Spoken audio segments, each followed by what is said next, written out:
The lively banquet seemed to have nothing to do with her. The woman's expression was very numb. Many people were coming and going. The man beside her kept telling her, "Pull yourself together. Don't be so dazed." If she dared to embarrass him, he would immediately break off the engagement. A strain of music gently began to play. His Grace, Duke Kanyuda, was about to make his entrance. He was a character she had read about in a novel. Duke Kanyuda. Everyone around was looking towards where he would appear. That person was him, no doubt. This was the world of the novel she had read. A few hours ago, she was sitting in a carriage, wearing a formal gown. Suddenly, she noticed a butterfly inside the carriage. She reached out her hand, wanting to touch it. Suddenly, it burst into a brilliant flash of light. A voice echoed in her mind, saying, "I've finally found you." Then, she felt as if her head was about to explode. A child's voice echoed in her mind. Along with a splitting headache, memories of her forgotten past life rushed towards her like a tidal wave. The story of the Duchess of this world was from a novel she had read in her past life. The novel's plot was very cliché. It was mainly about the female protagonist, Latia, the illegitimate daughter of Count Licres. Latia was always bullied by her family because of her status as an illegitimate daughter. Later, she was sold to an old nouveau riche man. There, she encountered even more brutal bullying than before, so she desperately escaped. But it wasn't long before she was caught. Just as she was about to be captured, she chose to jump into a lake. When she let go of everything, thinking she was about to die,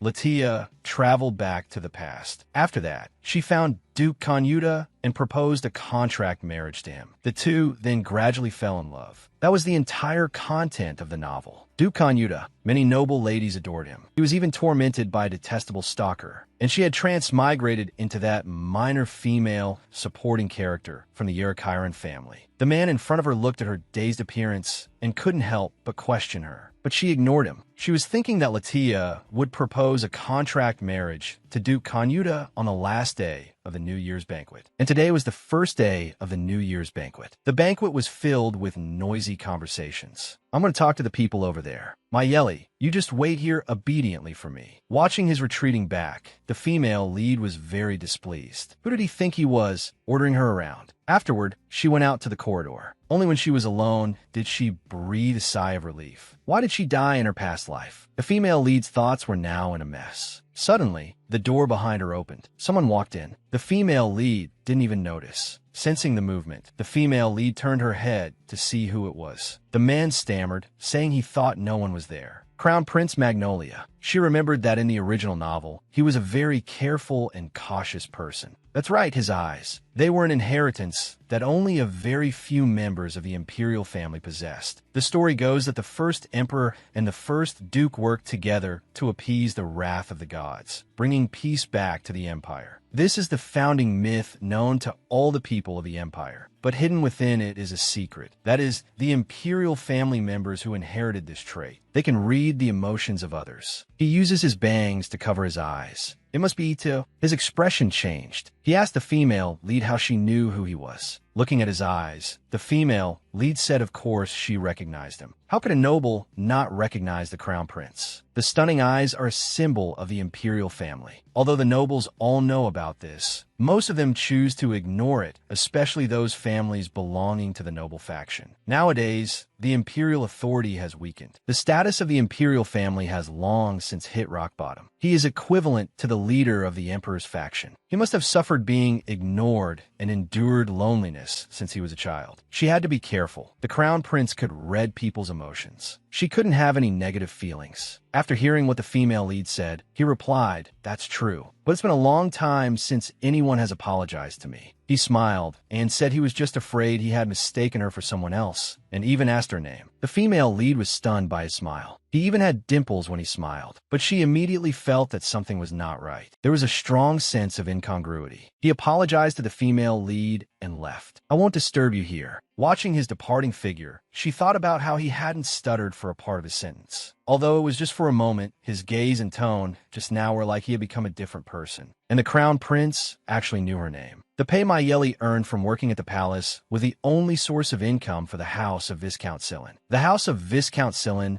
was a declining noble family not worth mentioning, and it had a daughter who was a spendthrift, whether at home or outside. She was a person who only caused trouble. She was now a freeloader. How was she going to repay so much debt? After he left, she thought it was best to go home first and think of a plan. As for Nona, he should go back on his own. Razvi Likris suddenly blocked her way. She was Latia's half-sister. In order not to lose to Razvi, she had been constantly buying luxury goods. To think she had always treated this kind of woman as a rival. She didn't want to say any more to her. The female lead walked past her and left. She was finally out, but she was a little lost, not knowing where the exit was. She didn't expect Dix to be behind her. He said, "It's you again." How persistent. The female lead didn't know why. She was here, saying she was just looking for the exit. But the Duke didn't believe her and found the female lead very annoying. His eyes were filled with killing intent. The female lead trembled with fear. At this moment, the crown prince appeared out of nowhere. He stammered that he was looking for him. Marquis Osto had something to say to him.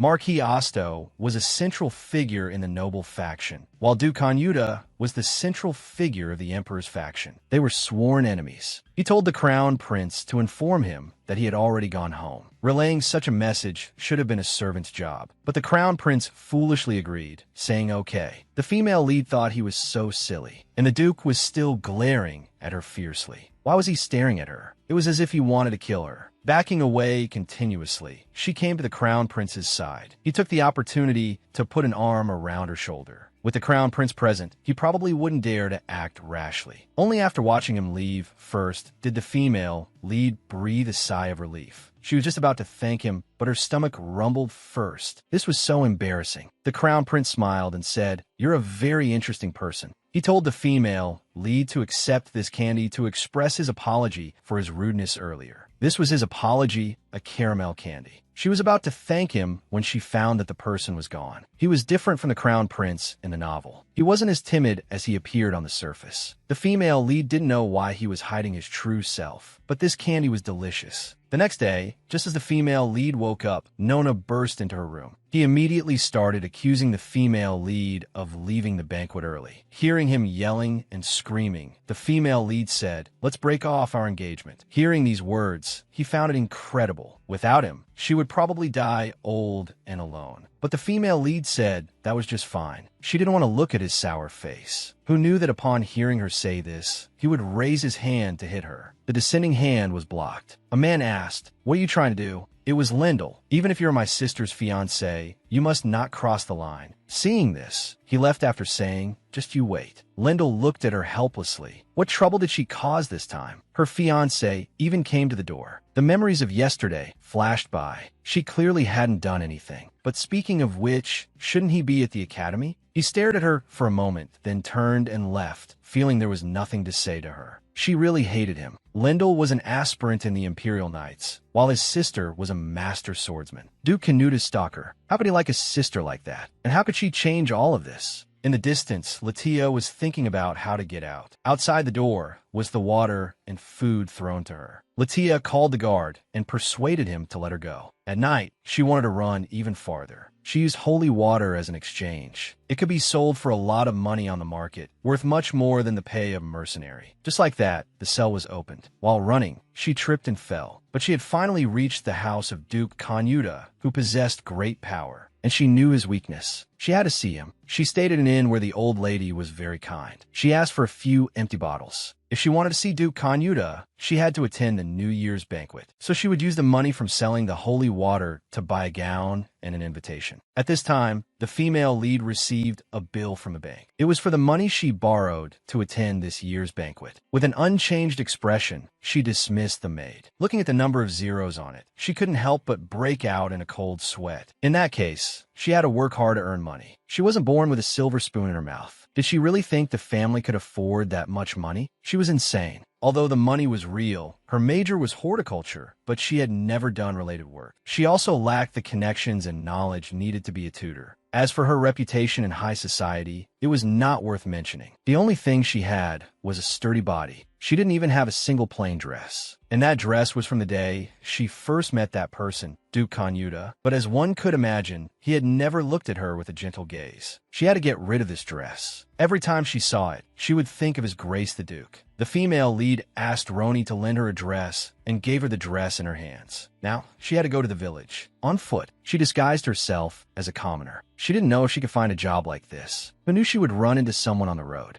He shouted on the street that his shoulder was broken. A fierce-looking man said she had injured his brother. The others snickered on the side, telling her to pay the medical fees. Isn't this an insurance scam gang? She came out in commoner's clothes, only to run into these kinds of guys. A person wearing a cloak stepped forward, saying he was a priest in training and could make the broken bone heal quickly, raising a hand and using power. Red hair, extraordinary power. The female lead recognized her as the female lead of the novel. Seeing this phenomenon, the scam gang considered it bad luck and left. The female lead turned to thank her, but didn't expect that her holy water had fallen on the ground. She wanted to return it to her, but found she had left. Calling out to her got no response. The female lead decided to follow her first. In a corner, they were conducting a transaction for holy water, and that person should be the second male lead from the original novel, Nefend. She didn't expect to meet them here. She thought she had to leave here quickly, but she was discovered. That person said a rat was hiding here. With no other choice, she stood up abruptly, muttering about being curious. Isn't this the way to the strange road? She stiffly pretended to be lost, wanted to go to the square. Who knew that when she turned her head, she would find that person was the crown prince. The crown prince, who should be in the imperial palace. How could he be here? And he was with Latia, but anyone could see that this person was the crown prince. The female lead was completely stunned. Only after his reminder did she react, saying he was very handsome. He asked the female lead with confusion. The square is just a few steps ahead. As far as I know, Miss Mayeli isn't bad with directions. She was shocked to hear that. How did he know her name? How'd he know? Crown Prince Grandy's childhood was shrouded in a veil of mystery, because before he came of age, he had never once appeared at a formal occasion. But Princess Stella was different from him. She had attended many parties with the Empress. The Empress desperately did not want to see Grandy receive more attention than her own daughter. Although after the Empress passed away, Grandy became the Crown Prince. But his treatment and people's opinion of him did not improve in the slightest. But such a crown prince was actually involved in the intelligence circle, the business world, and even had Nefend, the future king of an assassination group. Thinking about it this way, in the original novel, Nefend had said something like this to Latia. He wanted to become the emperor. At that time, he confessed to the novel's female lead, but was rejected. He said if only he could become the emperor and have her. The female lead said directly to him, "A strange thought just popped into my head. Are you His Highness the Crown Prince?" The female lead asked him how he changed his hair and eye color, but he said nothing. The female lead couldn't help but laugh wryly. He took off his hat, thus admitting his identity. He told her to call him Dill when they were outside, but he noticed the female lead was hiding something behind her back. Holy water. She explained that she was just looking for the owner of this item and got lost by accident. He took the holy water. The female lead felt that now was the time. She had to leave first. As she was about to leave, he called out to the female lead, asking if she was hiding anything else. She quickly promised to keep the secret. After all, her life was important, but he still looked troubled. After all, the female lead knew his secret. He wanted to silence her. Seeing his outstretched hand, the female lead was very scared. "Someone save me." The female lead burst into tears, thinking she was going to die, just like that. He just gently tapped the female lead's nose, saying he was just kidding. Seeing her reaction was interesting, but you can't go yet. Let's sign a contract. After this matter was over, he went back. The earring could change hair and eye color. Sidora, old Grandy's exclusive attendant, said that something good must be about to happen, because from his expression, he looked very happy. Indeed, there were two good things. 2 contract documents. One was Latia's. She needed to provide 30 bottles of holy water every month, or else she would have to sign a slave contract. The other one used contract magic. It was the one concerning the female lead that he didn't quite understand. It's not like he was short on manpower. Grandy told him not to worry. He had his own use for her.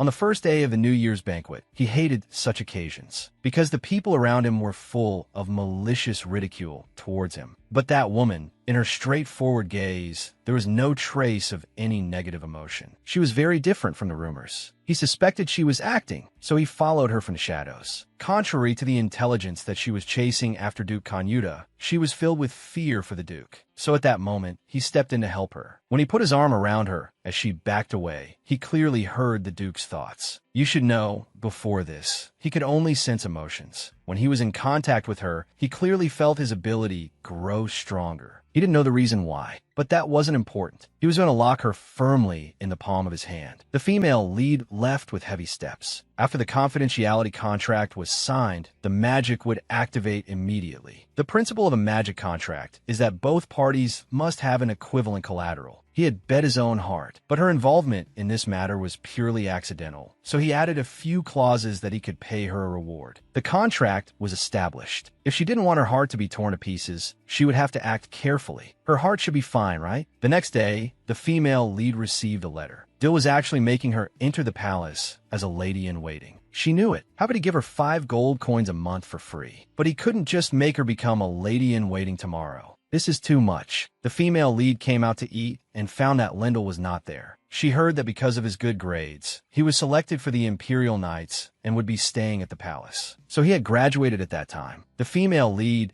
didn't even have a chance to say congratulations. Looking at them, her mom and dad had aged quite a bit, worrying about their daughter. She was just about to speak when her parents thought she had caused trouble again. She quickly waved her hands, thinking about those contract clauses. She said that she would start working tomorrow as a lady-in-waiting in the Imperial Palace. Her father was very surprised to hear this. Her father even thought she was in some kind of trouble. If she suddenly said she had become sensible, they probably wouldn't believe her. The female lead had no choice but to say she wanted to buy a new necklace to put Razvi in her place. Her father was instantly speechless. She could only apologize to them in her heart. Then she told them about Nona. She wanted to break off the engagement. They were quite supportive, thinking Nona was a scumbag for daring to raise a hand to her. The female lead didn't expect things to go more smoothly than she imagined. No matter how difficult it was, she would face the challenges. Even for her family, she had to look forward. The next day, after arriving here, she felt super nervous. She wouldn't be serving that person, would she? Princess Stella, who was famous for her violent temper that was the complete opposite of her gorgeous appearance. In the novel, she was also a thoroughly evil and vicious woman. Moreover, Stella had a crush on Ix, so she, as Ix's stalker, would definitely not be well received by her. This was supposed to be spring when the flowers were about to bloom. Yet, it was snowing in the sky. It was truly beautiful. She had to pull herself together. He would come in after his identity was verified. A familiar voice came from behind. It was Duke Connaught. He asked her how she found out his schedule for entering and leaving the palace. After a period of quiet, she was at it again. He said that last time, he let it slide out of respect for His Highness the Crown Prince. This was the final warning. Seeing that he was about to leave, the female protagonist grabbed his clothes and immediately apologized, wanting him to hear her out. The female protagonist explained that she hadn't followed him. These words, spoken out of grievance, poured out with an emotion even she couldn't quite describe. These were the words she had long resolved to say to him, but she still shed tears, because the disgust for her reflected in his words made her heart ache a little. It seemed she liked him more than she had imagined. She really needed to sort out these feelings. A handkerchief was handed to her from the side, along with the words, "Well done." He was Saido, the exclusive attendant to His Highness the Crown Prince. He said he had heard about the contents of her contract with His Highness the Crown Prince. The letter stated that her position was to serve as a palace maid, but in reality, it was to monitor someone. She would become the exclusive lady-in-waiting to Her Highness Princess Stella. The female protagonist had a bad feeling. This was a letter of recommendation that should have the royal seal. She had no choice but to accept. A hush fell. The headmaid asked who she was. Looking at the letter of recommendation in the female protagonist's hand, the people around her began to whisper about her family matters. The female protagonist could hardly breathe.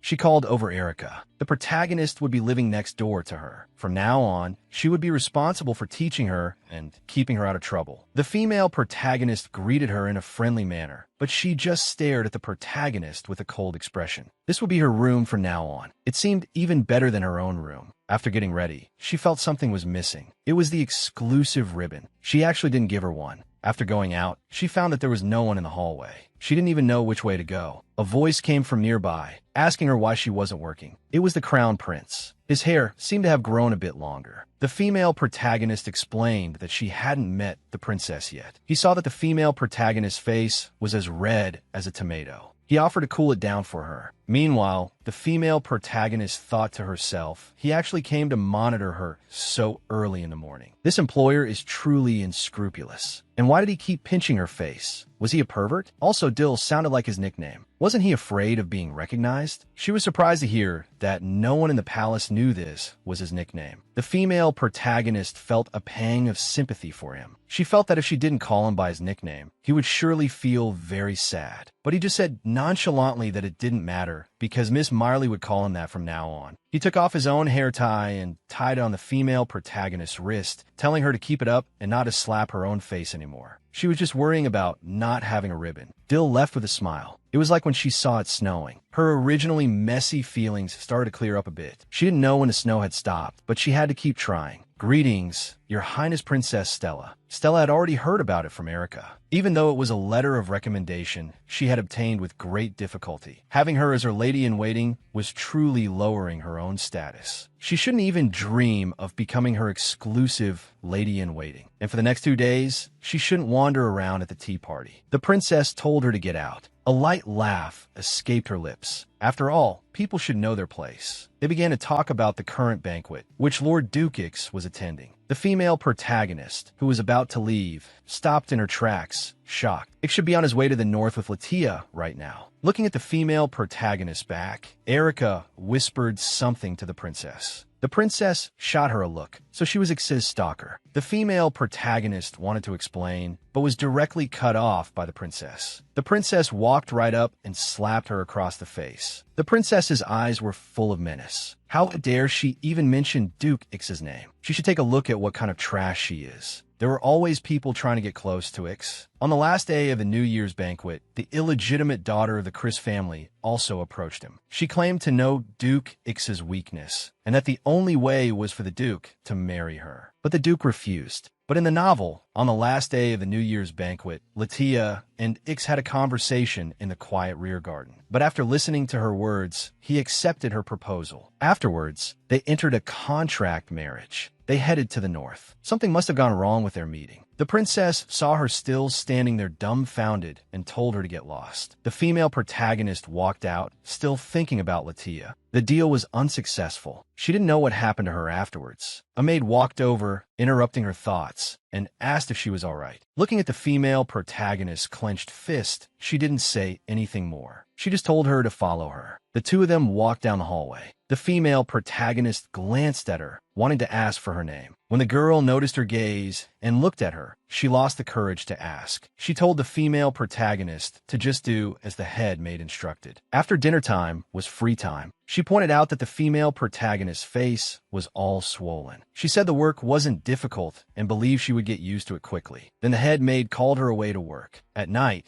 the female protagonist went to the Crown Prince's residence to find Saito. He stared at the female protagonist for a moment and said to follow him. There was clearly no path ahead, but he was able to pass through the wall. There was such a place in the palace. On the other side was another residence. The female protagonist stood frozen on the spot. Following a maid, she found the Crown Prince, having a favor to ask of him. Granny was quite surprised. Why had she come over so late? The female protagonist wanted to make a deal with him. It was about the red-haired woman she had seen in the alley 2 days ago. She was in trouble. She heard she was about to be sold to a nouveau riche man. If it weren't for her help that day, she might have met with a terrible fate. Although she had nothing to give him now, if there was anything he wanted, she would do her best to satisfy him in the future. The Crown Prince smiled, saying he would treat this matter as a request, not a deal. However, she would have to help him in the future. The female protagonist had a feeling she was digging her own grave. The Crown Prince suddenly asked about the injury on her face. He ordered a servant to bring medicine. As her employer, this was something he could certainly do for her. Grandy came before the female protagonist and gently applied the medicine to her face. When asked how she got injured, she just replied that she had accidentally scratched herself. Hearing the female protagonist always call him Your Highness the Crown Prince, he said it was fine to just call him Dill. The female protagonist was silent for a moment, then called him Dill. The female protagonist's ears couldn't help but turn red. Today was her third day in Stella's palace. She had been reassigned to a room near Stella's bedroom. A knock came from outside. She thought that no one would come looking for her this time. She opened the door, and in the blink of an eye, she was at the banquet hall. An hour ago, Erica had come to find her for work. It turned out they were short-staffed. She just had to make sure not to appear in front of the princess. Even the harsh Erica had asked for her help, so she found it a bit hard to refuse. A colleague came over and asked about her situation. The female protagonist's attention was suddenly drawn to the flower tea. Those were petals steeped individually for the princess. Because she disliked chrysanthemum tea brewed in a cup, the variety of chrysanthemum used was citrus, but this one looked a bit small. They seemed to be about the same size as the wild chrysanthemums she had used in her past life as a gardener. Seeing the look on the female protagonist's face, her colleague thought something was wrong.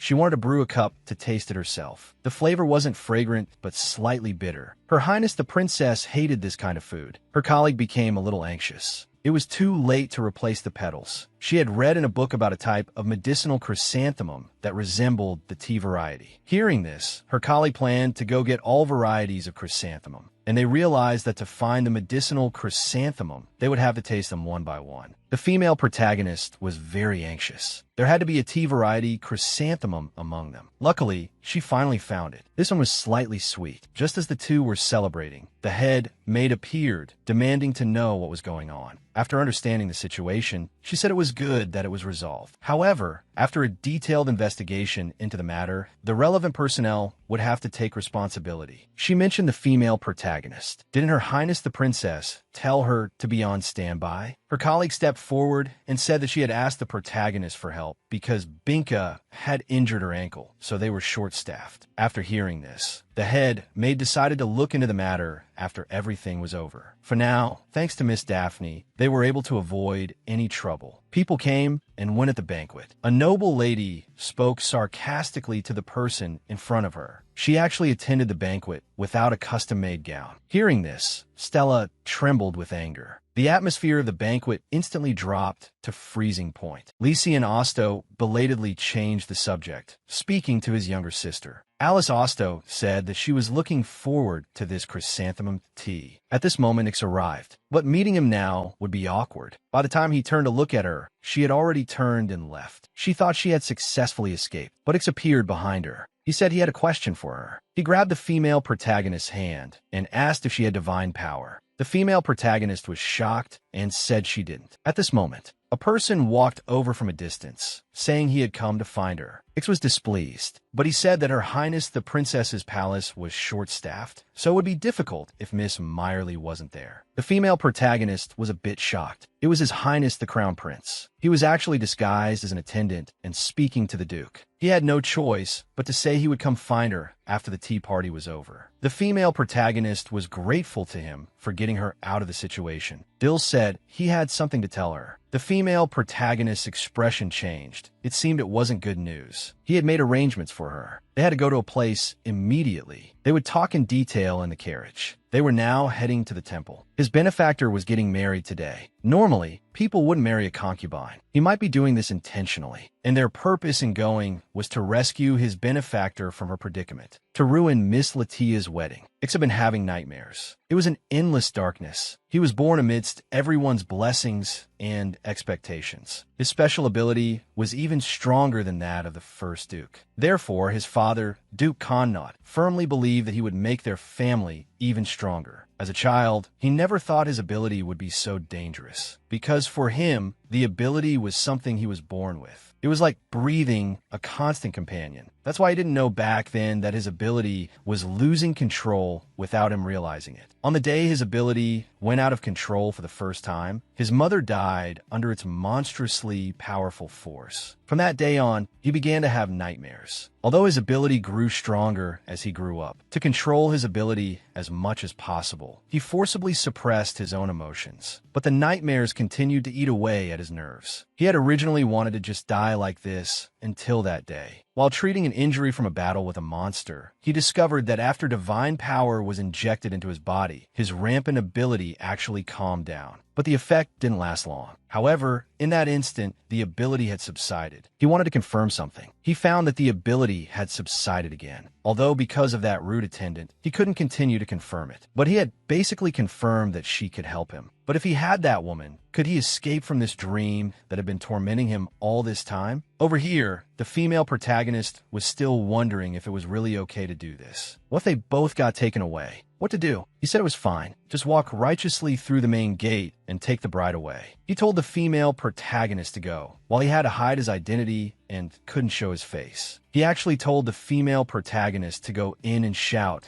that she objected to this marriage. She came in before she was even ready, and just like that, she created another embarrassing memory for herself. It was Latia. She had to muster her courage. And then she shouted right there, "I object to this marriage." The people at the scene were completely stunned, and the man beside Latia was old enough to be her grandfather. In her previous life, Latia became that nouveau riche man's plaything and ultimately met a tragic end. And now, she would rewrite Latia's ending, rebuking that old geezer. Don't even think about treating women as playthings. As she grabbed Latia and ran away from there. Because it all happened so suddenly, she must have felt very uneasy. The female protagonist introduced herself as Meyerly. She had helped her out in the square last time. She was very grateful for the female protagonist's help. The female protagonist felt they could be more casual and call each other by nicknames. Latia said she didn't have a nickname and felt insecure about her status. In the original story, even when the plot was halfway through, she was still so unconfident. What was she called in the novel? The female protagonist gave her a nickname. "Let's call you Lala." She heard it and said she liked it very much. As a fellow woman, she was about to be charmed by her. Now that Latia's emotions had stabilized, she could go talk to him. The female protagonist walked to the Crown Prince's office. She said, "Is it fun to play with people?" She had thought it was strange at the time, because it looked like a carefully orchestrated play. Regarding her sudden intrusion into the wedding, the guests were surprisingly quiet, showing no expression of surprise at all. Even the groom had no reaction. Also, there was no flower carriage for the newlyweds in front of the temple. They probably hadn't prepared for it from the beginning because they were never going to use it. Dill didn't expect the female protagonist to be so sharp. He tried to read her emotions again, asking if she was angry.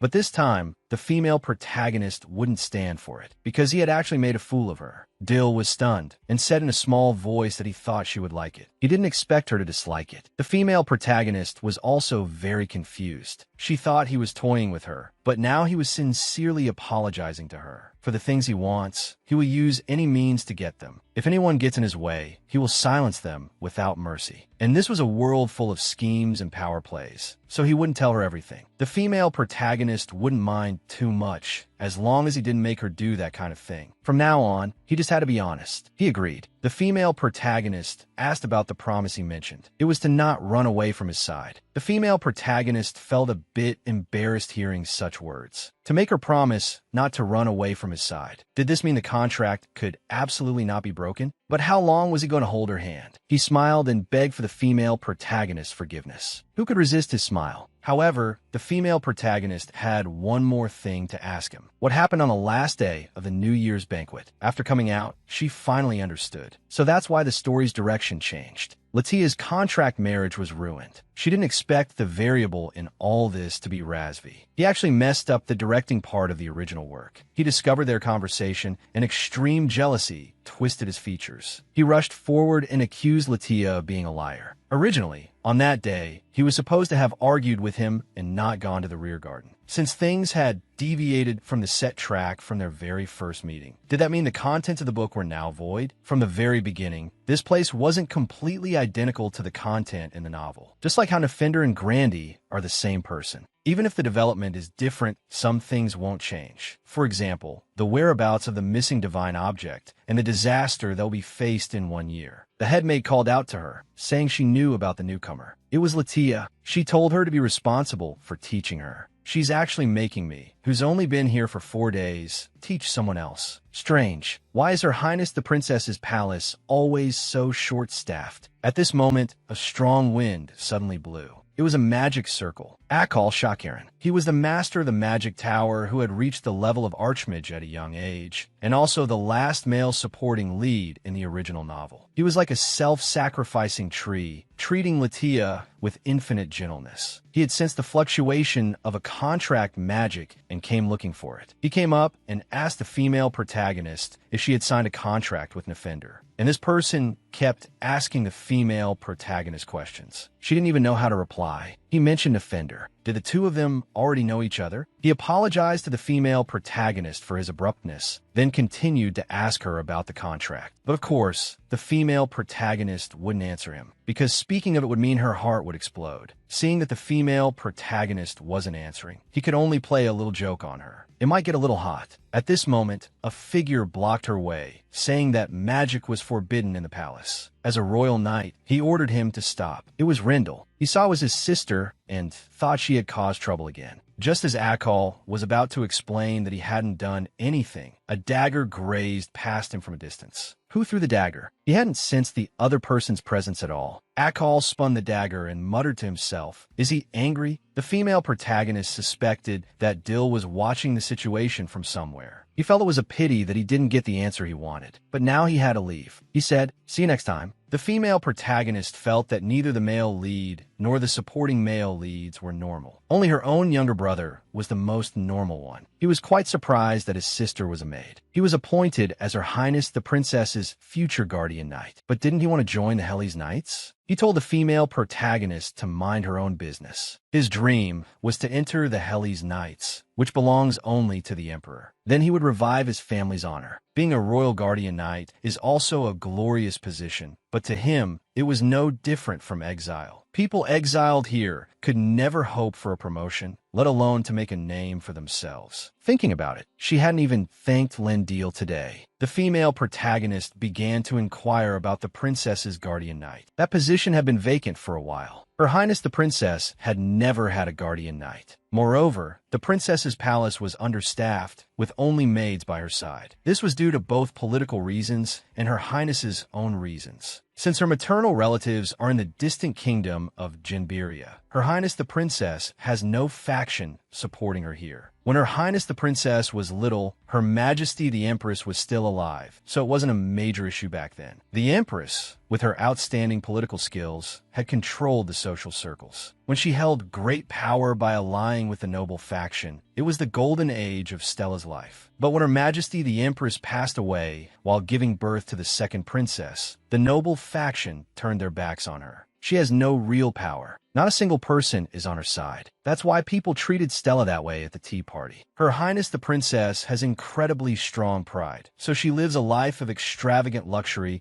and constantly hires maids to work in her palace. Also, she wouldn't be looked down upon by the nobles. Although their relationship wasn't good before, because Her Highness was part of the noble faction, now the princess avoids her. Because to her, pride is more important than anything. Daphne's goal is to become the head maid. She was grateful to the female protagonist for the last incident. The female protagonist was also grateful to her. In the warmth brought by her bright smile, she felt as if her recent efforts had been acknowledged. The two exchanged names, and their relationship grew better. The female protagonist took the initiative to help her pack things up. Although Her Highness the Princess dislikes her, this was the first time she felt she had found her footing here. She felt that things would get better and better from now on. Bill's maid said someone was looking for her. She said it was someone else. It was actually a duke. He now needed an explanation from her. He hadn't waited for her after the tea party ended. But the female protagonist couldn't tell the truth. She could only apologize and explain why His Highness the Crown Prince had summoned her. He asked why she was working here. She simply replied that she needed money. Ix fell silent for a moment after hearing this. He asked her to come work at his residence. As for the money, he said they could negotiate. Although the female protagonist felt strange, she rejected him directly. Ix was surprised to hear this. He thought she would be willing, saying that she had said she liked him. The female protagonist was taken aback by his words. Why was he suddenly bringing this up? He asked that since she didn't want money, could it be that she wanted the position of Duchess? The female protagonist was angry when she heard this. What kind of person did he take her for? She said directly that she didn't want it. For 3 whole years, she had chased after him, although it was foolish, like an idiot. But those feelings were real. Yet in Ix's eyes, it was just a troublesome and terrifying period. The female protagonist said directly that she no longer loved him. Although I don't know why you're saying this. Please don't take advantage of my sincere feelings. Ix didn't understand why this was happening. Could he have misjudged her? But this was the only way for him to escape. That nightmare-like power. The surroundings suddenly turned dark because of his special ability. The novel mentioned that his ability was unstable. Could it be referring to this kind of situation? He sometimes felt he wasn't human because of this monstrous ability. He always had to suppress his emotions. She thought he just had trouble controlling that powerful ability. She never expected that the extremely unstable ability would cause him so much pain. Her shouts had no effect. She also felt a sharp pain. Just when she thought she was going to die, her body emitted a white light, and she was fine. The female protagonist called his name, but there was no response. It seemed he had lost consciousness. She didn't expect him to have such a strong reaction. Then she reached out and pinched his cheek. The room finally brightened. He suddenly came to his senses and grabbed the female protagonist's hand. He said she saw something she shouldn't have. Nefent had said something similar to her before. The female protagonist didn't know what to do. She pretended not to know anything. She thought she should let him rest and was about to leave. Who knew he wouldn't let go of her hand, saying he needed her. He seemed like a stranger to her. Before, when she looked at him from afar, he always seemed so strong and resolute. The female protagonist asked him why he needed her. He didn't want to say it first, but the female protagonist threatened not to help him. So he had no choice but to talk about his special ability. In other words, he needed her to help him pacify his ability. The way to connect and pacify it is through contact. It is said that there are two types of people who received special abilities from the god Planta. The first emperor was granted the power to command light. The first duke was granted the power to command darkness. Both sides have kept their abilities a secret to this day. He probably couldn't explain too much. To be honest, she wanted to refuse him directly. According to the original story's plot, it should have been Latia who helped him with her divine power. But since the current situation has already deviated from the set path, they should make a deal. Although she didn't know why, he needed her now. It would be 5 gold coins per month each time he sought her out. Although she didn't want to have anything to do with him anymore. If it was a contractual relationship without any personal feelings involved, then it should be fine. He agreed, and she told him to let go of her hand. At this moment, there was a knock at the door. It was the crown prince. He walked over and asked if he was interrupting them. The female protagonist wondered why he was here. He said he had something to discuss with Mayuri and asked for the duke's opinion. He agreed, and she turned to leave. He explained the reason he came. Makia had told him. It just so happened that he had something to discuss with the female protagonist. Looking at his smile, the female protagonist wondered if he might also have an effect on Grandy's special ability. He asked why the duke was looking for her and if she was okay. The female protagonist was thinking of an excuse as she watched him about to touch her. She silently moved away. The thought that he might affect his special ability made her very conscious of it. She said she was fine and told him about how the duke had just tried to poach her. Deal asked why he wanted her to work for him. The female protagonist said she didn't know either. She turned her head and saw Deal's expression was off. Are you going back to him? He asked. The female protagonist felt something was wrong. The way he asked sent a chill down her spine. She said she had refused him. Although there were rumors that she liked the Duke, that was all in the past. But Deal said he was still uneasy, afraid that she would leave him after he let his guard down. The female protagonist didn't understand why he was making himself sound so pitiful. She would stay by his side until the contract ended. But he asked the female protagonist to promise him one thing. She would not be alone with Dukix, but he would definitely come looking for her again. So the female protagonist couldn't make that promise. She could only say she would try her best not to be alone with him. Deal lowered his head and said he had prepared a gift for her. It was a gem called a Jingxing stone. Its color was very similar to her eyes, but the female protagonist couldn't accept such a valuable gift. Deal said he wanted to give it to her for her safety. It was imbued with magic. If she called his name, he would be able to come to her. In emergency, she could ask him for help. For her safety, she could accept this gift. The female protagonist hesitated. She recalled what happened this morning. He said she had magic from a contract on her. The magic of the contract. Could this necklace also have been made by Acre? So the female protagonist told him about it and asked if Deal knew him. He said they were partners. But Grandy's goal is to strengthen imperial power. The magic tower, being an independent force, shouldn't be interested in imperial power. The female protagonist directly asked who Nepenthe was. Grandy's other, unknown name is Nepenthe. The light red-haired him. The name he signed on the contract was Grandy. For her, who knew they were the same person, it was really hard to pretend she didn't know anything anymore. The female protagonist said she would absolutely not run away, so Deal admitted it. Nepenthe was the alias he used when disguised as a commoner. He mainly hid his identity to operate in the underworld. He explained that if he had told her, he was worried she would be afraid. She had said before that it was okay, but his expression was a bit strange. Deal didn't say anything more, moving behind the female protagonist to help her put on the necklace. Miss Mayuri was always full of surprises for him. Actually, this made him very happy. The female protagonist found it strangely embarrassing. Deal told her he was going out of the palace on business and might be gone for about a week. He wanted to take a walk with her. On their way back, Deal asked her why she liked duchesses. The female protagonist was startled to hear this. Why was he suddenly asking about this? 3 years ago, she fell in love with the Duke at first sight. It was actually because of his handsome face, but the female protagonist couldn't say it. So she said she liked him because of his black hair, which looked cool. Deal thought about it seriously. I see. He was about to leave. He said to contact him if anything happened. He had given her the necklace. Now he could leave the palace with peace of mind.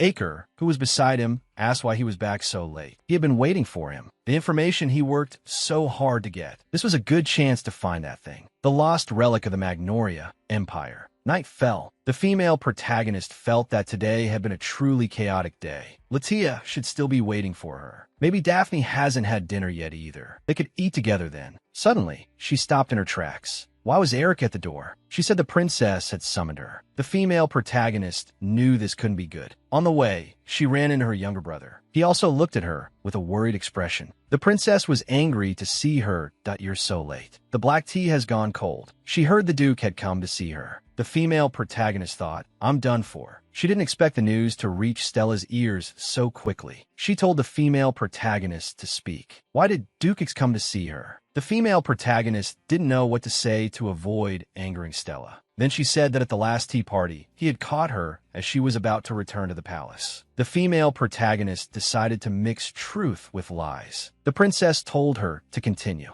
During this time, she had done many disrespectful things to the Duke. He suspected her of having impure motives. She explained a bit. The princess continued, Are you saying you didn't meet the Duke on purpose? The female protagonist said that was correct. She just wanted to ask for his forgiveness. Then she was called away. The princess referred to Deal as that guy. It was clear she didn't take Grandy seriously at all. The princess believed her. She said it was good that she knew how to reflect on her actions. If she was this disrespectful again, she would be punished. Just as the female protagonist finally breathed a sigh of relief, Erica said she had a question. She said the female protagonist was ordered not to appear, but not only did she appear that day, it was at a tea party attended by the Duke. But how could the Duke possibly meet with her? She said it was impossible for the Duke to listen to an apology from a stalker like her. It was more likely that he would tell her to quit this job. And the most serious thing is that she willfully disobeyed the confinement order she had given her. She looked at the female protagonist and said she had disobeyed an order. Such an act of ignoring royal authority is a serious crime. But at that time, she had clearly told her that because they were short-staffed, she wanted to ask for her help. The female protagonist was terrified. This was going to be a huge problem. Anything she said now would be considered a lie. Erica said she should be thrown in the dungeon. The princess agreed with Erica. She was to be locked in the dungeon. She was not allowed to eat until she confessed her crime. With a clang, the female protagonist was thrown in jail. Her brother told her to wait for him there. She didn't understand how things had turned out this way. This incident was definitely not a coincidence. It was probably all orchestrated by Erica, because among so many maids, Stella had only kept her by her side, and she had disliked her from the very beginning. As for the reason for locking her in the dungeon, the female protagonist couldn't figure it out. Suddenly, a voice came from outside. It was Makia. He brought the female protagonist food, and also the key to the dungeon. He had knocked out the attendant. Although it was easy to copy the cell key, to get her out of here, they would have to wait for His Highness to return. So he told the female protagonist to eat first. Come to think of it, she had forgotten. Makia was also connected to that underworld group. Perhaps he was a master in disguise. Makia told her that her younger brother had just snuck into the kitchen, seemingly to get food for her. After Lindil ran into him, he entrusted him with delivering food to the female protagonist and even gave him money. But he refused it. The female protagonist was a little surprised to hear this. She thought he was an upright guy. He would bring hot stew tomorrow. The female protagonist asked him to take care of Latia. The problem was solved. Although staying here wasn't very convenient, at least it wasn't dirty or scary. Actually, the one she was most worried about was Stella. She is the true villainess in the novel. Because she didn't receive the Duke's love, she eventually turned evil. In order to destroy Ix and Latia, she chose to get engaged to Marquis Osto to ally with a noble faction. In the end, the one who met her doom was herself. The ending seemed to be that the traitorous Marquis Osto was executed and Stella was placed under house arrest forever. She couldn't understand why the princess was so obsessed. Did she feel she couldn't live without Ix? Just like she used to be. When she woke up again, Latia had actually come to see her. The female protagonist was surprised. How did you get here? Latia said that Daphne knew the attendant on guard, so she had snuck in. She told the female protagonist to take it quickly. She was already having a hard time adapting to this unfamiliar place, yet she was still so considerate of her. The female protagonist was very grateful to her. She said she would enjoy the bread. If she had anything she didn't understand, she could ask Daphne or Makia. After sending Latia off, she didn't expect so many people to be worried about her. She felt fully recharged again. Of course, that's on the condition that Makia provides her with food. Someone else came, saying that quite a few people had come to see her. Then let's continue our conversation from daytime. This was the 5 gold coins he had promised. As for how he got in, it was the same way as Makia. But what the female protagonist found strange was why he was holding her hand so tightly. The female protagonist asked about the contract. He asked her, "You don't trust me?" The female protagonist smiled and replied, "That's right." He retorted, "Do you trust me?" He quickly said he didn't trust her either. He blamed himself for speaking too quickly. The female protagonist couldn't help but laugh out loud. It got a little angry. According to the novel's setting, when he gets shy, the tips of his ears turn red. The female protagonist saw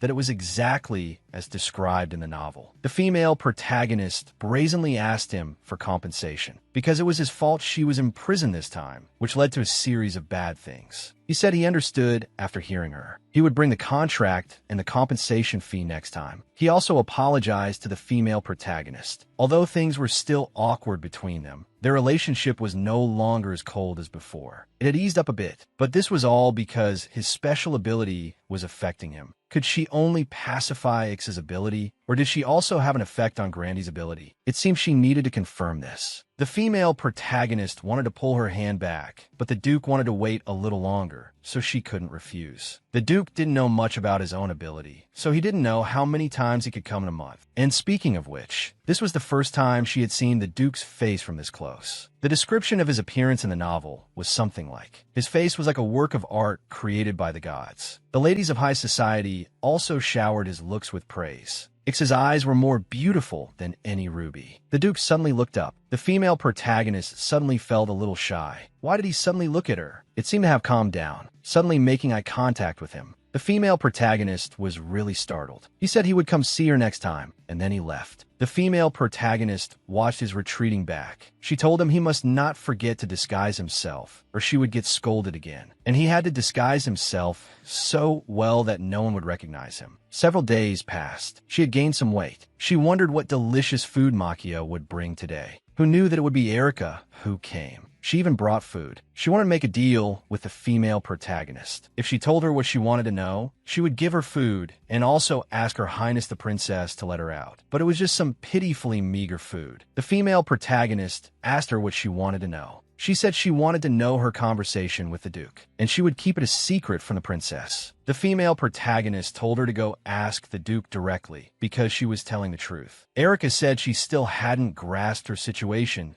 In that case, just continue to suffer here. She took the food away again. The female protagonist didn't understand. What was Erica after? And what is his true purpose? Inside the dungeon, the female lead is eating a cookie. The younger brother came over and opened the cell, saying she could come out. She didn't expect to be freed so quickly. How long has it been since she last saw the sun? Because she had been locked up, her whole body is aching now. The younger brother glanced at her. It seems while he was running around exhausted, she was resting quite well. With her chubby face, she said that wasn't true. Life in the cell was so hard. She turned her head and said, but it seems that Maid kept her promise. Which means he does care about her, right? Seeing the female lead return, Latia was very happy. Thanks to her, Latia has been learning things from Daphne, and she's very busy now. Soon, the princess will attend a tea party at the Duke's residence. And while she was away, great changes occurred in the princess's palace. The female lead went to see the head maid. Her complexion looked very poor. According to the head maid, yesterday, the palace suddenly received a document stamped with the royal seal. The content was to reduce the budget for Stella's palace. Most of the maids have left Stella's palace. Only the 4 of them remain, and now the members are a bit delicate. The female lead suspects it's Deal's doing, and the head maid might also be one of his people. And now she can finally take a bath. This is what it feels like to be alive again. And now, the events described in the novel are all happening around her. And in 1 year, a great disaster will strike, because one day, a darkness of unknown origin will suddenly descend. The Fagnoa Empire will fall into a great crisis. To prevent the disaster, the novel's male lead, ICAs, left the country on an expedition. In the end, with his superb special abilities, he stopped the disaster from happening. Because of her special ability, she is tied to ICAs. She won't have to go too, will she? I really hope not. And at the tea party hosted by the Osto family, the center of the aristocratic faction, the women from the aristocratic faction will surely be waiting for Stella's arrival, like tigers watching their prey. This is no different from walking into the enemy's camp to die. Honestly, high society is like a battlefield without smoke. Latia asked if she was ready, and the female lead was already dressed. Latia stayed at the palace because she's new. Actually, the female lead also wanted to leave her behind. She tells the female lead not to forget this. Even if Stella hates her, she is now her exclusive maid. The group set off just like that. Soon they arrived. The Marquis family is wealthy. It's not at all inferior to the tea party Stella held last time. Greetings, Your Highness Princess Stella. The female lead realizes she is Alice. She is the Marquis's younger sister and the flower of high society. She is also a core figure in the aristocratic faction. It seems she'll have to be on her toes today. The princess and the other nobles exchanged brief pleasantries. As expected, at the party, someone was bound to make sarcastic remarks to the princess. And Stella, not wanting to cause trouble, is enduring it alone. Someone praised her earrings. She said the crown prince gave them to her, and she just dressed up simply. Those few people started to mock her openly, saying Stella was not worthy of ICAs at all. The princess got angry when she heard that. Alice came to the rescue, saying she also likes rubies. It's just that they don't match her hair color, so she doesn't wear them often. Only then did the two quiet down. Then they apologized to the princess, Alice, and they quickly started chatting. Although through Alice's mediation, the matter was dropped just like that. But is Stella okay? Her pride must have been hurt. Daphne strode directly out of the venue. They saw her and wanted to follow, but the princess was very angry. She told them not to follow Daphne. They were to follow the princess quietly. She told the female lead to wait here. The princess looked very angry, and at this critical moment, Erica was nowhere to be found. The female lead suspect she was sent to do something, who knew that when she turned her head, she saw a person walk by.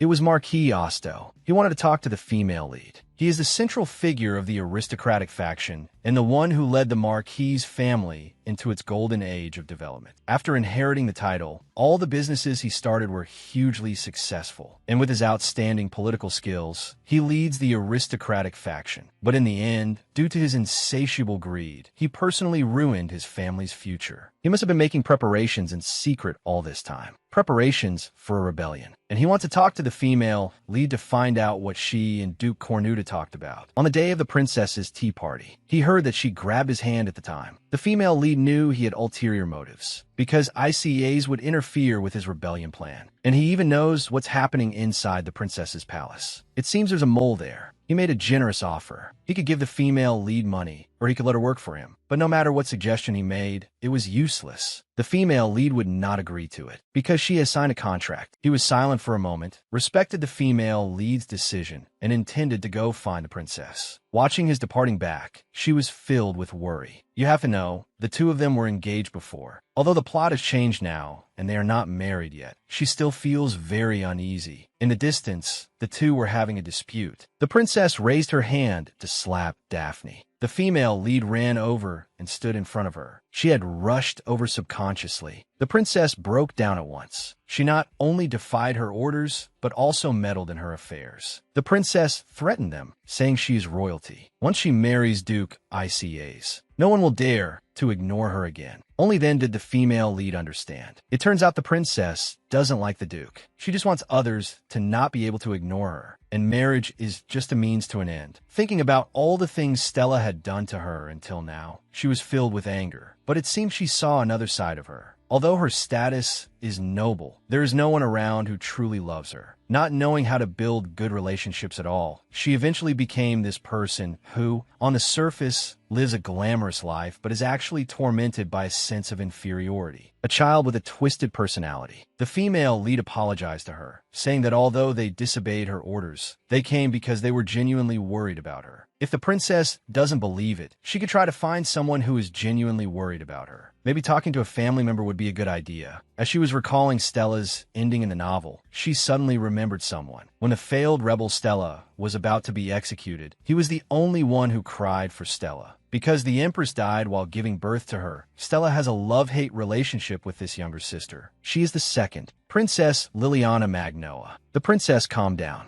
Daphne helped her touch up her makeup. The group was about to go back, and the slap mark on her face. To avoid gossip, she was going to wash her face. She walked to a place and found that not even a servant's shadow could be seen. Instead, she heard a familiar voice. Erica said she didn't get the information. She was actually with Marquis Osto. This explains a lot of things from before. She is loyal to Marquis Osto. She has already arranged it with Miss Rufinus. Put this in her pocket. Then, when she is accused of being a thief, she will step forward. She plans to gain Stella's trust this way. The female lead thought she had to get back quickly. Over at the party, a commotion had started. Miss Rufinus said her earring was missing. She had left it on the table. She ran over and found it had already begun. Erica and Lishan were nowhere to be found. Turning her head, she saw Erica standing behind her. Erica asked her where she had been. She told her to quickly return to the princess's side. She didn't want to walk in front because she might put the earring in her pocket. So the two of them were stuck in a stalemate. Marquis Osto has already appeared. The female lead wondered if they had already succeeded, so she walked forward. Erica quietly followed behind her, trying to put the thing in her pocket. But she was caught by the female lead, who held up her hand and questioned what was in it.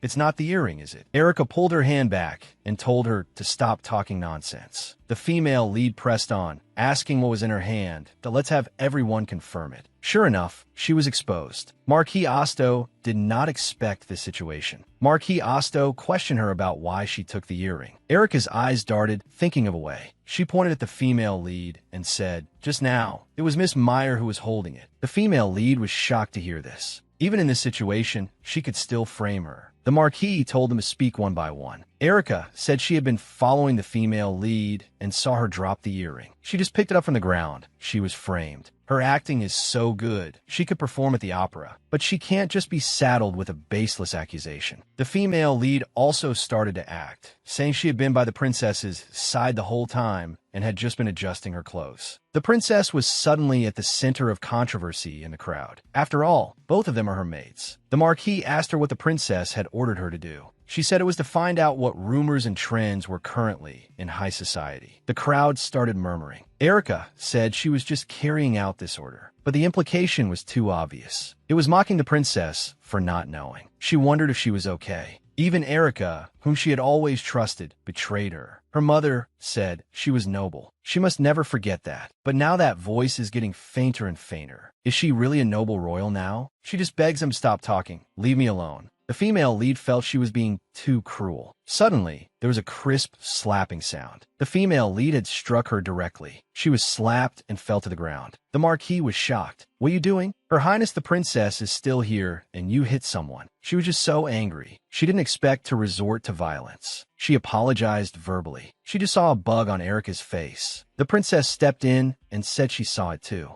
The Marquis was also surprised to hear that. Although he knew it was hard to blame the other party, Meyer was too reckless just now. He knows they are mates. He will cover all expenses. Rufinus. "Armin, I will send someone to deliver the corresponding compensation to the Count's residence." Then he asked if they had anything else to say. There's no benefit in dwelling on this matter, so she agreed. Although she thwarted Lishan's plan, she failed to expose Erica's true colors. In the end, it only damaged Stella's reputation. Before leaving, Alice stopped the princess. It seemed her mood was ruined by this incident. This made her feel very sorry. She expressed her deep apologies for it, saying it won't happen again. The princess said it wasn't her fault and then continued walking. The female lead also approached her to apologize. The princess said to forget it. After all, she did it for her. She turned her head and said the female lead should thank her. It was lucky she stepped in, or she wouldn't be fine. At times like this, she looks very much like a child. Afterward, Erica received a 1-week suspension and was ordered to reflect in her room. And Stella, needing time alone, went into her room by herself. At first, she just didn't want to get involved with the villainous Stella. But now she hopes Stella's ending will be a happy one, not like the one written in the original work. Deal appeared before her, saying he had been waiting for her. His hair color had changed. He asked the female lead what she thought. She asked if he changed his hair color to infiltrate somewhere. And the female lead felt his previous silver hair suited him well. Did he do this because she said she liked black hair before? He raised his hand and his hair color changed back. He came specifically to welcome her. He missed her a lot. The female lead thanked him for getting her out of the cell. Of course, I had to do that for you. To me, you are a rare talent, Miss Meyer. Actually, there's one more thing. Did Miss Meyer miss me? The female lead was about to turn her head when she suspected his lips had just brushed her nose. At this rate, her heart would explode. So the female lead got straight to business. So the female lead told him what had happened over the past few days, and that there was a spy for the Marquis in the princess's palace. Actually, Grandis knew. He didn't act because he could use her in reverse, feeding her false information to deceive the Marquis. This was something the female lead hadn't thought of. As expected, the person best at intelligence warfare is Grandia.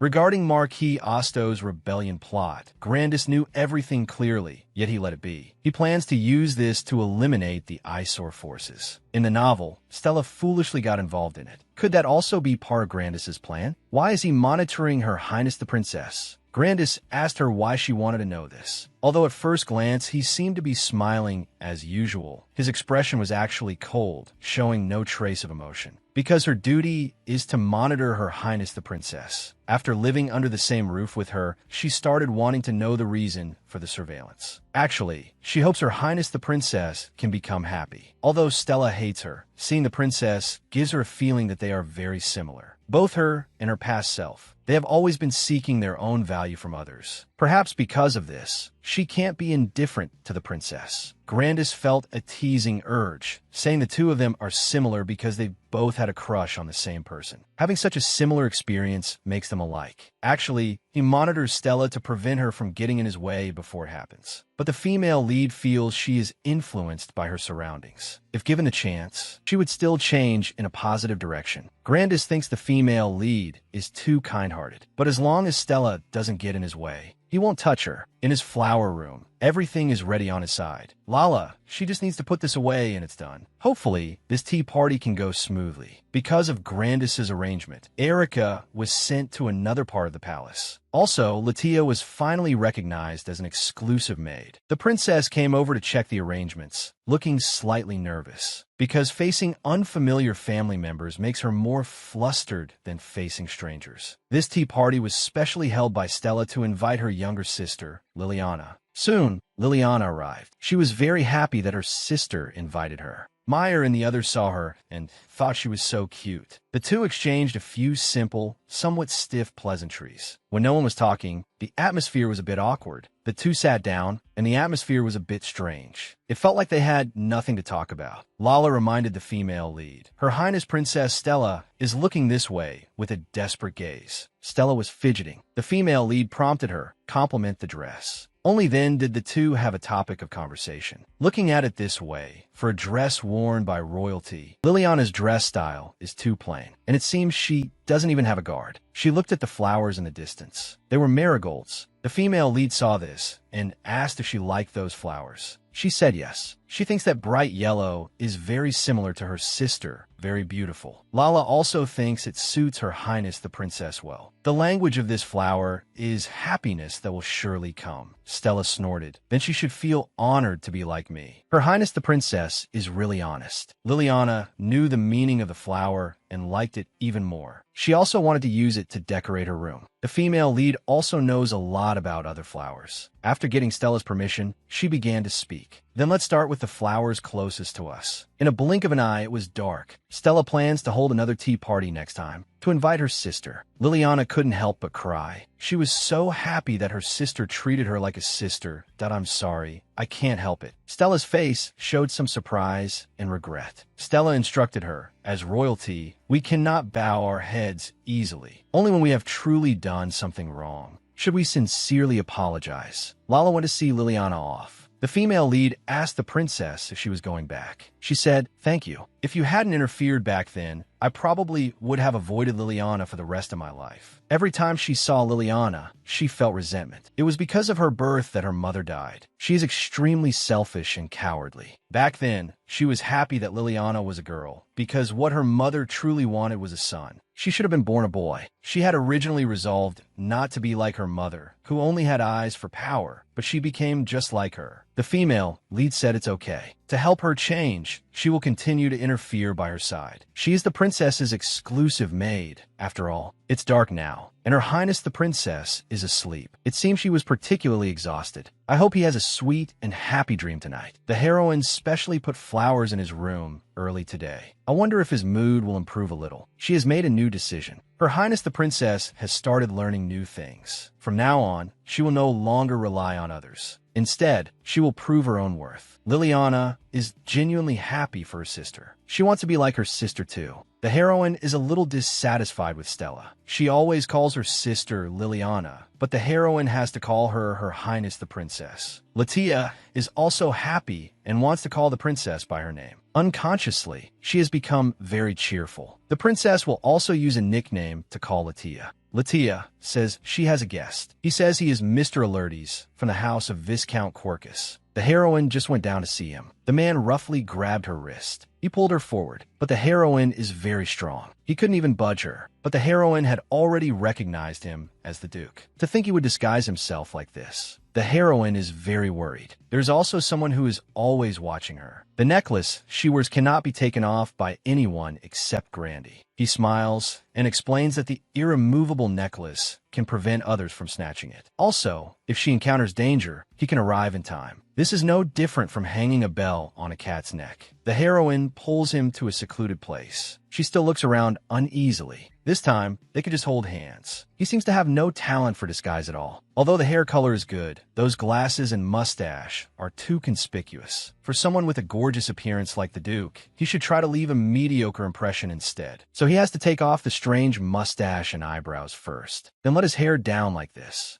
That's much better. The Duke looks as if he's angry, but the brown hair suits him well. The Duke asks if she likes this look. He'll come disguised like this next time. The heroine is quite happy with that. Suddenly, a voice comes from behind. Someone comes out and asks what she is doing here. Miss Meyerly. It's actually Daphne. She looks at their joined hands. She has clearly misunderstood something. She runs off without listening to the heroine's explanation. The Duke says for a relationship like theirs, a misunderstanding is better. The heroine thought he would hate being associated with a stalker like her. Compared to a rumor about meeting a stranger of unknown identity, it's better to be rumored to be secretly dating. But her situation is complicated. If a rumor suddenly spreads that she is dating someone, she will definitely be investigated behind her back. She can only find another reason. After all, her current identity is borrowed. This would cause trouble for others. The Duke was a little unhappy at first, thinking Meyerly didn't want to be involved with him, but he was convinced by the heroine's reasoning. He seems a bit shy. Fortunately, she managed to gloss it over. She feels very tired. He hands her the contract and the money. Although she really wants to take it all, it's too much, so taking some is enough. The heroine tells him to write her a letter before he comes next time. He feels so unreliable. I hope he'll be more careful next time he comes. she still doesn't understand what's so special about her. The special thing is that on the first day of a New Year's banquet, memories of her past life flashed before her eyes like a revolving lantern. When she returned, the princess was already urging her. Daphne helped her cover it up, saying she was called away by the headmaid. The princess tells her to use her as an excuse next time she runs into this kind of trouble, but says it's not because she's specially looking out for her. Today, the princess is going to class. Countess Prunus is waiting for her. It will definitely be beneficial for Stella to learn the Bougainvillean language. In the book,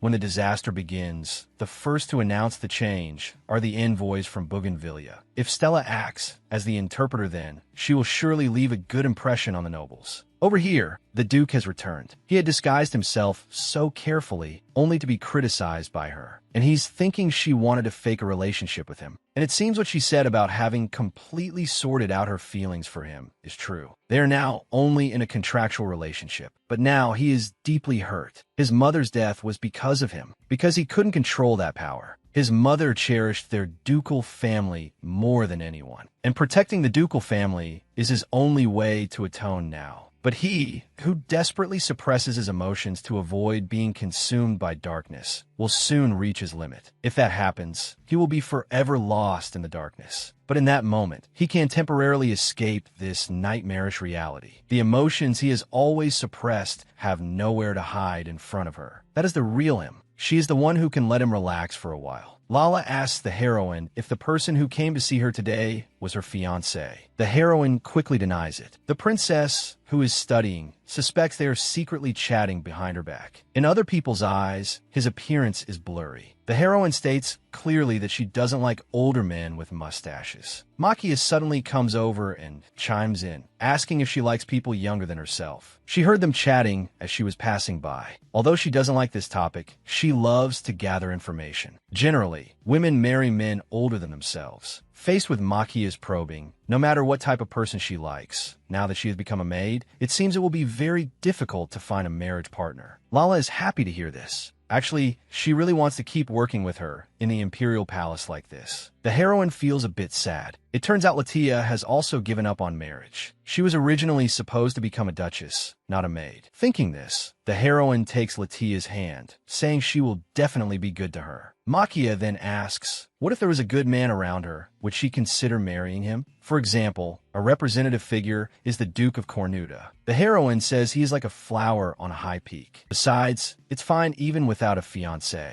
Stella isn't engaged either because of her dark past. Marquis Asto isn't engaged yet either. There are more unengaged people than one might think. And there's His Highness the Crown Prince. Makia asks her what she thinks of the Crown Prince. The heroine doesn't answer the question, cleverly avoiding a direct response. When talking about her ideal type, the heroine's mouth doesn't stop. Latia feels her ideal type is very particular. For example, liking people who look beautiful when they cry. Latia asks how she looks when she cries. She also wants to be liked by Meyerly. It can't be that she's the only one who thinks they're friends, right? What are you saying? Of course we're friends. Makia isn't interested in their affairs and is about to leave. The princess angrily opens the door, asking why they are so noisy. They're disturbing her class. At night, Makia begins to report to the crown prince about the situation in the princess's palace. She also happens to mention Meyerly's ideal type. For example, the heroine likes people younger than her. She also recommended that someone the same age would be good too. After all, the crown prince is the same age as her. Grandy is a bit helpless and says to the person beside him, his sister is getting more and more arrogant. Is it because she's less disciplined now compared to when she was training at the Rowells? It seems he needs to re-educate her. The House of Baron Rowell is a family that has served the imperial family for generations, loyal only to an emperor who possesses the gaze. They will do anything for their master. According to their oath, if they betray a member of the imperial family who possesses the gaze, they will die from blood loss. Although he and Makia received intense training since childhood, Grandy asks him to analyze the princess and Meyerly. He thinks Meyerly seems ordinary, but she has shown an unexpected side. And the master's attitude towards her is unique. For her request to save her benefactor, he actually staged an entire play, found a fake guest, and even threatened the groom. And the person who was supposed to be used by Sungri for his entire life, thanks to Meyerly, is now able to live freely. And she even changed the princess's mind. That was something Grandy had tried and failed to do before. The situation on Liliana's side is also being monitored by Grandy. The powerful supernatural ability of the first emperor's bloodline is gradually being diluted. Among the remaining imperial grandchildren, only he was born with a powerful supernatural ability. As for Liliana, she has only shown a weak supernatural power. But in the end, only one person can ascend to the imperial throne. A royal with weak supernatural abilities will be absorbed by a royal with strong supernatural abilities. They will usually lose one of their physical abilities. What they lose, no one knows. He has known that fact since he was a child. But even Liliana, whom no one cared about, has become a little different. He didn't expect Meyerly's influence to be so great. He couldn't figure out what she was thinking even with all his supernatural abilities. That day, she seemed to say that his heart would explode. After that, he wanted to be alone for a while. He touches the necklace on his neck. That day, when he made his request, Akel was very annoyed. In addition to communication and tracking magic, he also wanted to use teleportation magic. Soon, he used magic to find Latia's location. She's also working hard today. At first, he wanted to lock her firmly in his palm, so he had her enter the imperial palace. Because she is famous for being the Duke's stalker, Stella will surely see her as a thorn in her side. And that spy working for the Marquis would not possibly let this new maid go. The easiest way to gain someone's favor is to help them when they are in difficulty. That way, her eyes would only be on him. But things didn't go as he wished. Seeing as Dukix wants to poach her, he must have been affected by the supernatural ability as well. If the ducal family's power increases further and the balance of power is broken, then he won't be able to stop them even if they try to overthrow the imperial family. This weak restraint is not enough. That's right, he will make a birdcage for her. If it's filled with things she likes and precious existences, she won't leave. He really is a considerate person. While running an errand for Stella, she is on her way to the library. Who knew that a magic circle would appear before her eyes? Akel actually appeared in front of her. The heroine really wants to pretend she doesn't know him. He stands there and tells the heroine to take him to where Nefender is. He's been here more than once or twice. The heroine seriously suspects he has no sense of direction. In the story, the first time he met Latia was apparently because he got lost. Just as she was about to tell him how to get there, Latia ran over, saying her highness forgot a book, and she ended up seeing Akel. Just as the heroine was about to explain who this was, Akel's eyes widened. He walked forward, took Latia's hand, and told her to just call him Akel. The heroine is very excited. She had seen this scene in the novel. This is the scene where Akel falls in love with Latia at first sight, but he was so rude to her when they first met. After relaying the princess's instructions, Latia left. The two of them just stared blankly at her departing figure. Akel is very excited. He shakes the heroine's shoulders, asking her to help him. Latia is his destiny. The heroine refuses. Lala doesn't seem interested in him at all. What's the use if he's the only one who thinks she's his fated other half? Akel thinks Latia is his ideal type. The heroine is a bit speechless. To fall for someone just by looking at their face is really a bit shallow. Despite how he seems in the original novel, he really did love Latia with all his heart. But at that time, Latia already had the Duke. So until the very end, it was a story of Akel's undying, unrequited love for Latia.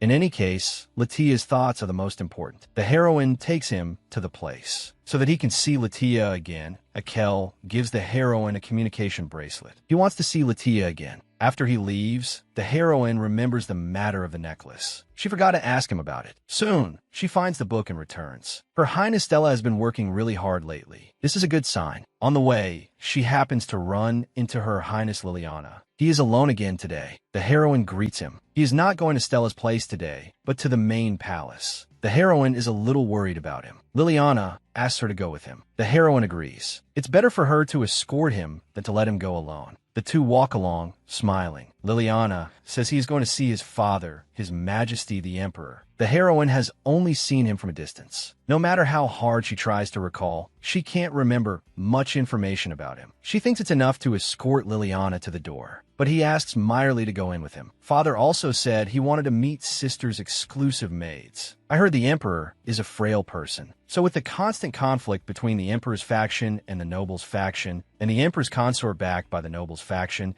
he is completely unable to sort out the chaotic imperial family while exercising his authority. So he's not completely unconcerned about his children. Nandina looks a lot like the head maid. It turns out she is the head maid's older sister. They really are sisters. Both sisters are serving the imperial family. Liliana also asked. The emperor wants to invite her for tea. This is His Majesty the Emperor's office. Come quickly, Liliana. The father and son's relationship looks very good. The heroine also bows politely. It seems all matters in the imperial palace are managed by Grandy. I wonder if the emperor knows, or if he's pretending not to know. The emperor tells her to sit wherever she likes. This is a rare tea party. Liliana also asks her to sit beside him. She's just an invited guest to their father and son's tea party, so she just needs to act as Stella's exclusive maid. I heard the emperor has been bedridden for years. It seems that even if he is unwell, he still makes time for his daughter. And the emperor is even personally brewing tea for her. The tea's aroma is rich. This is the first time she's had such good tea. Liliana shows off to his father. This is a handkerchief embroidered by Sister herself. He brought it to show his father. This is the handkerchief that he pestered Stella for after learning it was embroidered by her last time. He wants to embroider one for his father after he learns how. He also wants to make a flower crown for Meyerly as a return gift. He learned that from his father. The heroine is a bit surprised. The emperor personally taught his daughter how to make a flower crown. Just imagining it, you know how beautiful a picture it is. If only Stella were here with them. It seems Stella has been somewhat distant from the emperor since she was young. The power-hungry empress consort hopes her own child will become the heir. But the emperor found it difficult to choose between those two children. As time went on, Stella and His Majesty grew further and further apart. But they are not truly unconcerned about each other. The emperor wants to know about Stella's situation. The heroine suggests he can ask her personally. He doesn't know if he has that right. Seeing His Majesty the Emperor's cautiousness, the heroine says of course he has the right. Liliana also wants his father to join their tea party next week. The emperor says happily, it looks like he'll have to clear his schedule for that day. After she returns, she will relay this matter to Her Highness Stella. She will surely be very happy. Stella's birthday is coming soon. I hope she can receive her family's blessings this birthday. Before that, she also needs to be more diligent. A sword in a corner catches the heroine's eye. The emperor says that is the sword used by the first emperor 1,000 years ago, but it disappeared 100 years ago. The sword in the palace now is just a replica. That sword appeared in the novel. In order to get it, Nefender even went to the north to search for it several times. The last time Grandy left the palace, it was probably to find it. Judging from its replica, it looks like a one-of-a-kind sword. Because it was passed down by word of mouth, there are no accurate records. But according to legend, that sword was made from a branch of the Tree of Life. The gods gave that sword to humans to prevent disaster. The disaster of 1,000 years ago. This might be related to the disaster that will sweep the Empire in the future. The Emperor says this sword was made from the Creator's arm. This also means it is a divine sword. At this moment, the heroine also understands why Grandy is so obsessed with that sword, because that sword will definitely have an effect on Grandy's supernatural ability. Soon, the heroine finishes her tea and prepares to leave. As she is leaving, the emperor asks her to help take care of the children, even though she is just a maid. Because of the tea party, the heroine returned very late. Stella was worried something had happened to her. The heroine told her what happened on the way, and also about the emperor wanting to come here for tea. Stella agreed with feigned indifference. At night, the heroine feels very thirsty and gets up to drink water. On the way, she discovers a butterfly and feels it's very strange. Maybe he needs help. The female lead lets him go. As a result, she sees the crown prince outside the window. The female lead asks him why he's here so late and if he needs something from her. He says he came because he was thinking of her. He didn't mean to startle her. The female lead doesn't believe him. She wonders if he's here to monitor her. He is silent for a moment. He climbs up and takes the female lead's hand. He asks if he startled her. He is leaning in way too close. The female lead is a little embarrassed. She just says she was a bit startled. Faced with his proximity, the female lead is very nervous. She thinks to herself that it's too obvious she's never been in a relationship. But what she doesn't know is Grandy can hear her inner thoughts. He can't help but hold back a laugh. The female lead quickly adjusts her mindset. Thinking of Grandy as a dog, she feels it's much more natural to be around him. Grandy falls silent upon hearing this. Simple physical contact is a sign of intimacy. He tells the female lead not to feel too burdened by it, but this makes the female lead feel very strange. In the original novel, he was almost a germaphobe, extremely averse to physical contact with others. Yet now he is so insistent on physical contact. She's certain that she also has an effect on Grandy's special ability. She decides to use this opportunity to test him. She says she doesn't like this kind of physical contact, so she wants to avoid such contact as much as possible. Grandy seems surprised. Didn't she have a fiancé not long ago? The female lead says that's probably the reason why the engagement was called off. The female lead has already made her point so clearly, but Grandy is still trying hard to find excuses and explain. The female lead is even more certain. She definitely has an influence on Grandy. After realizing he is using her, she feels much more at ease. Grandy is a very rational person who seeks advantages and avoids harm. To be honest, he wouldn't be nice to her for no reason. Now she finally understands. So the key to the contract is in her hands. Knowing the female lead doesn't want to touch him, he starts to act pitiful, saying she still doesn't trust him. He wants to make another promise. If she runs into any trouble in the future, she must tell him first, even if it's a trivial matter. His attitude is very firm, giving the female lead no room to refuse. The female lead has no choice but to pinky promise with him, saying it makes no difference even if they make a promise. He says of course there's a difference. For example, when did she hold hands with Duke 9? The female lead has a guilty expression. Grandy immediately knows they did indeed hold hands. He has achieved his goal and is very happy. There is now one more promise between them. It's already very late. Grandy says goodbye to her. The female lead has already gone into her room to rest. Grandy looks back at the female lead's room, feeling it's incredible. It was so late, he had originally planned to just take a look and leave. Who knew she would suddenly open the door, and he would even get her to make such a promise? She's clearly just a pawn, but he is being too persistent with her. In my world, there are only two kinds of people, those with value to be used, and those who are useless. Where is this unfamiliar feeling leading? It's obvious he has already fallen for her. She has a pair of ocean blue eyes, like the sky over the city. Perhaps from the first moment he met those eyes, the gears of fate began to turn. Today is the day for Stella, Liliana, and the Emperor to have a tea party together. But Stella looks extremely irritated. This is because an uninvited guest has arrived. After all this time, he has shown up again, that stuttering crown prince. And not only did he show up, he also shifted the blame onto her, saying she was the one who invited his family to have a tea party together. He's deliberately making things difficult for her. As expected, the tea party was ruined. Since he was already here, Stella couldn't drive him away. The Emperor also arrived. Since last year's founding festival, this was the first time they had gathered like this. Liliana was also very happy, while the princess and the crown prince both remained silent. Stella was still glaring at him. Recently, Liliana has been taking lessons because her older sister said that royalty must be well-mannered, and she made her first handkerchief. The Emperor was a bit surprised. The imperial crest is very difficult to embroider. Liliana said it was thanks to her older sister that she was able to finish the embroidery. Stella said, a bit bashfully, that she only helped out a little on the side, and the handkerchief was actually a gift for him. They started to discuss the flower wreaths in the garden. Watching all this from the side, the female lead thought, this is great. The rift between the father and daughter seems to be slowly mending. If Liliana hadn't been here, this matter definitely wouldn't have been resolved so smoothly. It is said that when Stella was eventually imprisoned in the tower, the Emperor's illness had worsened, and he could only watch her helplessly from his sickbed. It's impossible to imagine what Liliana or the Emperor must have felt watching Stella like that. But this time will definitely be different. Speaking of which, she didn't expect Deal to show up here this time. What on earth is he thinking? They were happily discussing the black tea their father brewed. At this moment, the Emperor suddenly broke into a violent coughing fit. He didn't want to ruin the atmosphere and planned to go out for a rest, but ended up collapsing on the ground. Stella and Liliana both had shocked and worried expressions. The female lead was also shocked. His Majesty had actually fainted. Fortunately, he was still breathing. He needed to be moved to a nearby palace as soon as possible. At the female lead's reminder, he finally reacted, saying to move him into his room. The female lead instructed Lala to go to the main palace and call the physician. He directly picked up his Majesty and moved him. Inside the room, they all fell silent. She didn't expect the Emperor's health to be so frail. If this continues, won't something bad happen?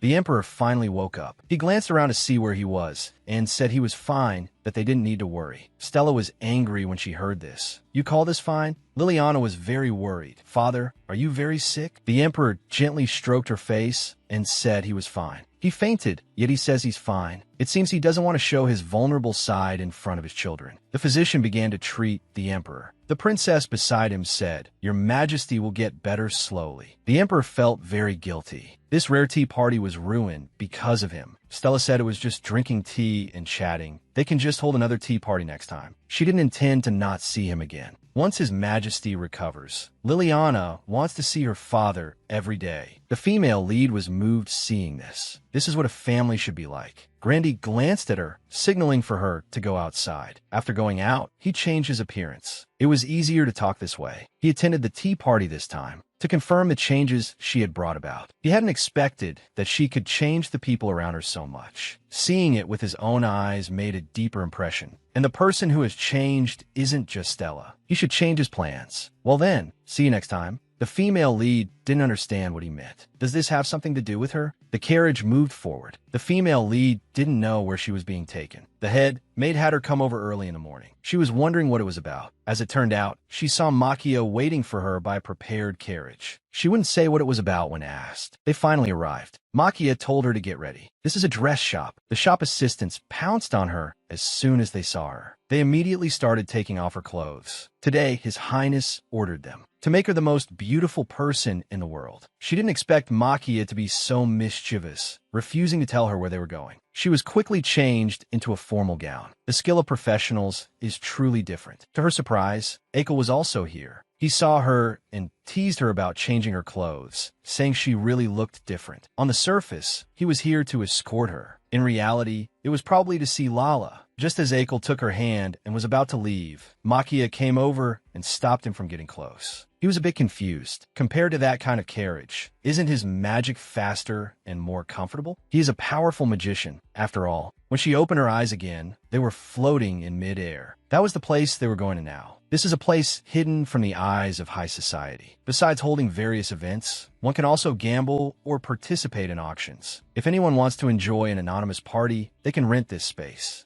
It was Grandy. He had been waiting for her. He even draped a cloak over her, saying she must be cold. Akel said sarcastically, The weather is so nice today. Does he have a problem with her clothes? After all, he can't let her be poached by someone else. He even specially prepared a mask for this banquet. He just wanted her to accompany him. She didn't have to do anything. It was probably for something related to his special ability. The female lead had just placed her hand on his. Grandy felt something was wrong. Her eyes had returned to their original state. His magical item could not possibly have malfunctioned. Looking at her hair color, it hadn't changed either. So there must be some other reason. For now, this was all he could do. If she wears a mask, it shouldn't be so conspicuous. Akel isn't going with them. He has other things to do. Granny didn't know when they had gotten so close. The female lead says it's because they're friends. Akel and she are friends? Then does that mean he and she are also friends? But Grandy doesn't want to be friends. However, he's not in a hurry. After all, things are interesting enough as they are. The female lead didn't understand what he meant either, but she will try her best to figure out the answer. What magnificent party. Compared to the rigid and dogmatic world of high society, the atmosphere here is indeed very different. And the owner of this place is Grandy. If she had known, she would have asked for more money. The auction now officially begins. Grandy reveals a smile. It's finally starting. The atmosphere in the auction house is heated and truly captivating. It's all things she can't afford. This is her first time at an auction, and she finds it very interesting. But Grandy doesn't seem very interested in it. Next up for auction is a jewel containing the power of a fire spirit. The deep red flame looks like it would suit Lala, but she has no money and can't afford it. She can only give her own jewels as a gift. Those rubies were what she bought back when she was thinking of IX. Grandy heard all of this. The next item is the final work of this era's most outstanding artisan, De Beers, the goddess's tear. When the female lead sees it, she feels it's very similar to Deal's hair, which shimmered under the moonlight last time. After hearing this, Grandy raises his hand to bid, wanting to win the item. The price has been raised to over 3,000 gold coins. It seems like a winner is about to be decided. Grandy finally raises the price to 4,000. No one else in the room continues to bid. Grandy successfully obtains contains the goddess's tear. The female lead asks if he came here to buy this. He says he just felt like buying it when he saw it. Next up is the sword of the first emperor who founded the Manhwa Empire. The female lead is shocked to see it. How did it end up here? At this moment, the lights in the hall go out. Grandy leads her out of the auction hall. He tells the female lead to hold on tight. Akel is casting a spell from above, covering the entire building. They've arrived. As planned, Akel has driven them into a magic barrier. Grandy warns her that it will be dangerous from now on, so she must stay by his side without taking a single step away. A group of people appears before them. They have been scurrying around in the dark like rats. This time, they've finally shown their faces. Grandy asks them why they are after that sword. If they answer his questions properly, he will send them back safely. The man in black is not afraid at all. He thinks he can escape. However, Grandy has long since set up an ambush. Seeing the situation is not good, he plans to use a dirty trick, but he is interrupted by a force. Grandy won't fall for the same trick twice. The female lead feels it's very strange. What was that just now? Did the light pierce through his body? It seems that wasn't ordinary aura or magic. Didn't he just say he was a pacifist? Now he denies it. The female lead thinks to herself that he's truly a demon.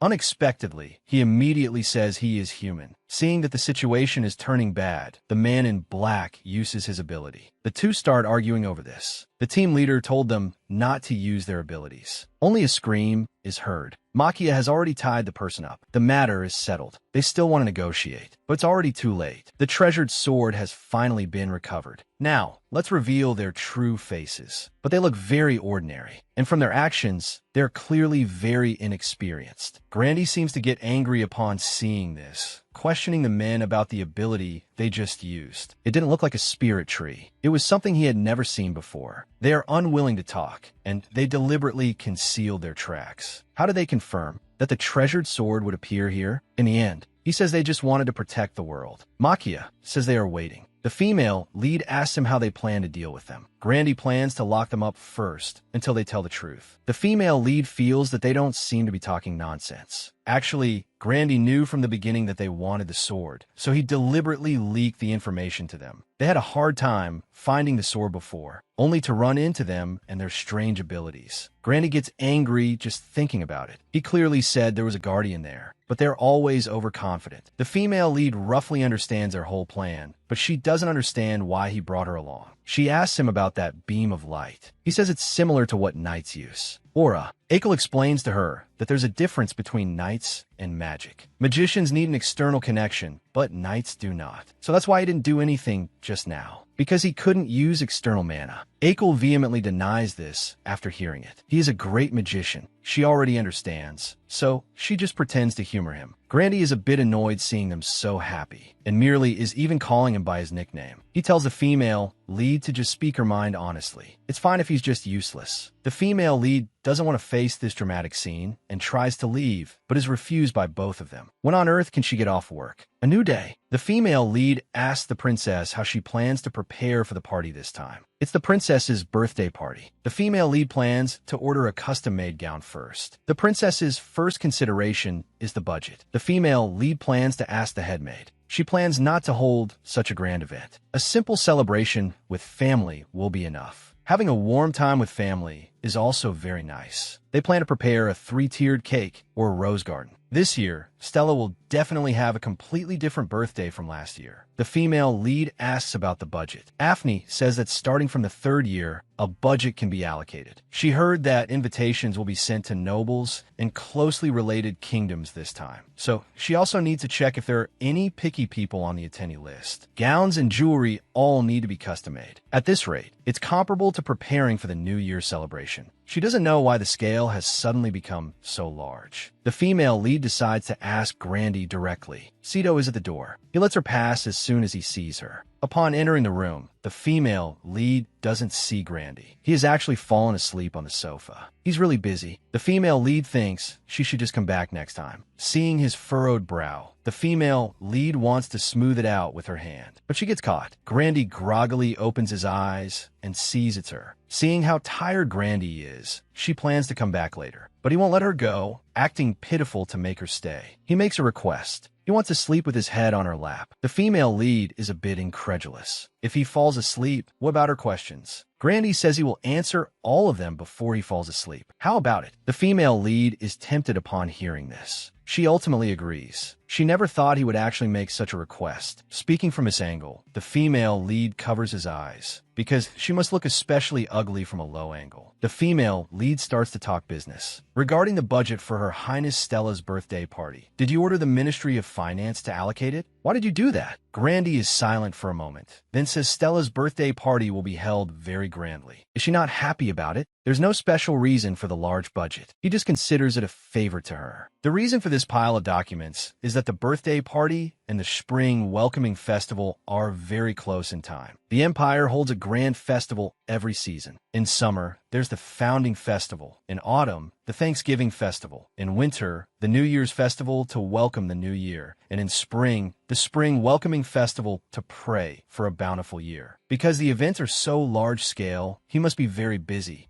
In the blink of an eye, he was already asleep. It seems he's really tired. She inexplicably felt like she should sing him a lullaby. When she woke up again, she found herself lying on Grandy's lap. He said he saw that she was sleeping soundly, so this time he let her use his lap as a pillow. The female protagonist said he should have woken her up. Who knew he'd say that he did call her, but she said she wanted to sleep for another 5 minutes. This was her habit when waking up, but it made her feel incredibly embarrassed. Grandy saw her off. When the door closed, she was still in a daze. When the princess returned in the evening, she was very puzzled. Where had she gone off to slack off again? She was very good at admitting her mistake. Please punish me, Your Highness. The princess looked puzzled. She didn't have such a hobby. Lala said she was confirming the to-do list with Her Highness Stella. Miss Daphne came by just now. It seems they will be very busy from now on. If the budget is sufficient, she also wants to have a dress made for Liliana. Liliana and His Majesty the Emperor must be looking forward to it too. After all, they are family. It's a rare grand party for everyone to gather. Outside, the nobles are all talking. For Her Highness Princess Stella's birthday party this time, invitations were even sent to neighboring countries. The scale is very large. Many people want to go and see. The invitations have all been sent out. The Duke's Manor also received an invitation. Before long, it will be Her Highness Princess Stella's birthday. Then he should be there too, right? The warm sun pouring down, the warm air touching the skin. The Stella Palace, busy preparing for the party, has also welcomed spring, but it still feels like winter because Stella dislikes all the dresses that were sent over. She's lost count of how many times this has happened. Actually, Lala thinks they're fine. They were all from the most popular dress shops brought by the madams. The picky Stella is back. The wind outside is strong. Those designs don't seem to have any problems. It's probably for another reason. So she asked the princess if she has a style she particularly likes. She will do her best to find it. The princess said it's not because of the dresses, but because of the people who made them. These people have all insulted her in the past. In the past, when she commissioned them, they all made excuses and refused her commissions. Those people even mocked her behind her back. The female protagonist was very angry after hearing this. The princess actually felt a little guilty. Because of her, their workload has increased. Seeing them stand up for her, the princess was still very happy. Fortunately, her mood seems to have improved a bit. The female protagonist gave the princess a suggestion. She knows a tailor. Although that person isn't that famous yet, their skills are very strong. Not only are their tailoring skills good, but their design work is also excellent. However, that person is a commoner. Generally speaking, the people who make clothes for nobles, even if they aren't distant relatives of nobles, are quasi-nobles. But he is the pearl in the mud, discovered by Latia in the original story. In the future, he will become a legendary figure who dominates the social scene. Does the princess want to meet him? Soon, the princess accepted the suggestion. He arrived, Ibi from the Tahira dress shop. He's a bit different from what she imagined, but he will eventually overcome all difficulties and succeed. So he must keep fighting. Having successfully gained the favor of the future master, the female protagonist quickly brought him to see the princess. The princess had also been waiting for a long time. On this day, the female protagonist met with Ix, but he had only given her the letter half an hour in advance, even though he had said to ensure she received the letter 3 days in advance. Ix also didn't let the female protagonist call him Duke. Otherwise, his disguise would fail. This time, his disguise name is Claude Quercus. The young lord and the others are as usual. He took her hand, which reminded the female protagonist of a scene. He looked just like a little puppy just now. People were coming and going all around, and they started gossiping about him. The female protagonist called his name, wanting to move to another place. He didn't react to his new name yet. He asked the female protagonist to call him by his nickname, Ix. In the Empire, people generally use nicknames to address family or lovers. Although recently, people also use nicknames to address those they're close to. But she and Latia only started calling each other by their nicknames after knowing each other for a long time. The Duke was being so casual.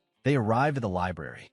The female protagonist called his name in a low voice, which surprised him a little. Seeing his strange expression, the female protagonist wondered, did her whispering make him feel uncomfortable? Staying here should be fine. The female protagonist felt very angry. The Duke had only changed his hair color. He originally gave off a cold and domineering impression, but now he looked much gentler, giving off a very peaceful feeling. If only he could be a little more considerate of her. For example, the invitation he sent. After they let go of their hands, the Duke still looked a little dissatisfied. The female protagonist didn't quite understand. She mentioned that she's been busy with the princess's birthday recently, so it might be difficult to find time for a while. The Duke said he had a question. He wanted to confirm something, because if Mayeli didn't come, it would be meaningless. But he didn't know how to bring it up. He wanted to write a letter to ask her, but he didn't know how to phrase it properly. In the end, he just wrote meet at the library. Finally, he asked her if she would attend the banquet. The female protagonist said of course. Her Highness Stella had personally given her an invitation. The Duke's eyes showed some surprise. He said, I see. Thank you for telling me this. Then he left, saying he would contact her next time. The female protagonist thought he was going to ask some incredible question. When she returned later, Madame Proms came by. Her Highness is in class right now. Lala seems to be unhappy. Lala told her what was wrong. She might not be able to attend the party. The two found a private place to talk. She really wants to attend, but her current status is that of a fugitive. What if she runs into her sister Lasvi at the party? Wouldn't that tarnish her Highness's reputation? The female protagonist felt it was a pity. She wondered if there was any other way. Just as the two were in a difficult situation, a sound came from outside the window. It was actually Grandy who came over. This is the 3rd floor, yet he got in so easily. He told her not to worry about the Chris family. He has already arranged a new identity for Miss Latia and also dealt with the Chris family. They will soon go bankrupt due to financial difficulties. They shouldn't have the leisure to care about things like parties. So she can just attend the party with her new identity as Latia Incelia, the adopted daughter of the Incelia Count family. Although this identity was bought with money, as long as she acts cautiously, there shouldn't be any major problems. The Incelias are a famous knight family, and they shouldn't be short of territory. Why would they accept money to take in an adopted daughter? Lala asked him why he would go to such lengths to help her. He said there's no particular reason. If he had to give one, it would be that if she didn't attend, Miss Mayeli would be sad. The two fell silent at once. Lala doesn't think he's the type to do things without expecting something in return. Granny said that wasn't wrong. If she was really worried, the female protagonist quickly interrupted their conversation, telling Lala to be grateful for his help and not let him state his conditions. Lala went along with her and said okay. He originally came here to say something to Miss Mayeli. In that case, he'll come back later. Watching his disappearing back,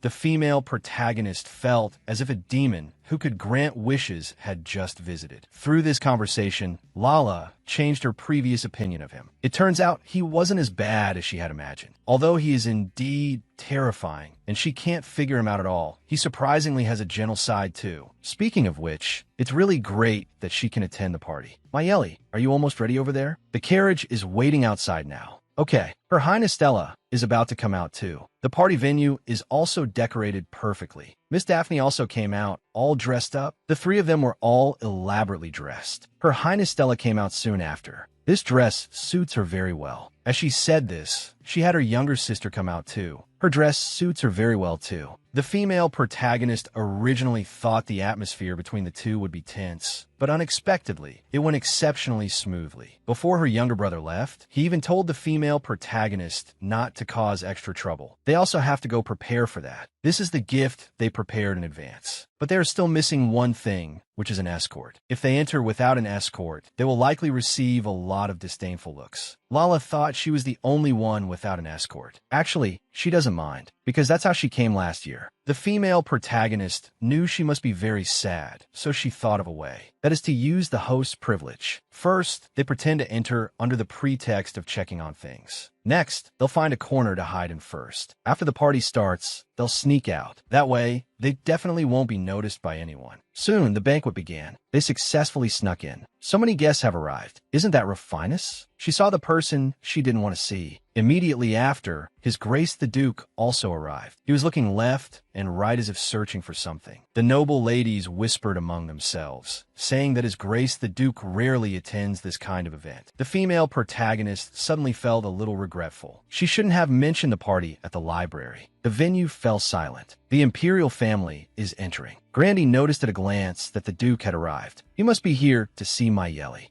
The Emperor spoke on the stage, welcoming everyone to Stella's birthday. He took his daughter's hand and walked down from the high platform, preparing to dance the first dance to celebrate his daughter's birthday. They were all very happy for the princess. Her Highness Stella has really grown up a lot. At the banquet, Miss Daphne found her and introduced her fiancé, Zeltva. Latia could see that the two had a very good relationship. Soon, they left Latia. She wanted to get a drink. She was feeling a little bored standing here. Unexpectedly, His Highness the Crown Prince walked over. He came over and struck up a conversation with her. A barrier was set up around them, so no one could see his true appearance. He mentioned that the Duke had also entered. The female protagonist's expression was one of surprise, but he had thought she would surely know he was coming here. But looking at her reaction, it seemed she was unaware. But didn't she and the Duke hold hands? "Miss Mayeli, you haven't forgotten our promise, have you? Not to be alone with Dukix, and to tell him no matter what happens." She couldn't be planning to put his mind at ease and then go to the north with the Duke, could she? Coincidentally, the Duke came looking for her at this moment, saying he had been looking for her for a long time. At this moment, he was a little surprised. Why was the Crown Prince here? The two greeted each other, but the atmosphere was filled with confrontation. The female protagonist was in a difficult position. The Duke asked her why she didn't have an escort. Doesn't she like him? That was a long time ago, and His Highness the Crown Prince is still here. So she quickly clarified her position, saying it was a misunderstanding before and she will absolutely not pester him in the future. The Crown Prince, now exuding a low pressure, asked, "So you two did meet alone?" The female protagonist felt very shocked. The Duke reached out his hand in concern and asked, "You don't look so well." Before he could get close, the Crown Prince pulled Mayeli into his arms. The two of them looked like they were about to fight with their eyes. The Duke was very displeased and told him to let go of Mayeli, that you're making her uncomfortable. The Crown Prince completely ignored his words and said to her, "Let's go for a walk," and his tone was no longer stuttering. At this moment, thankfully, the princess walked over and called her name, asking what she was doing here. She had been looking for her for a long time. The female protagonist felt like her savior had arrived.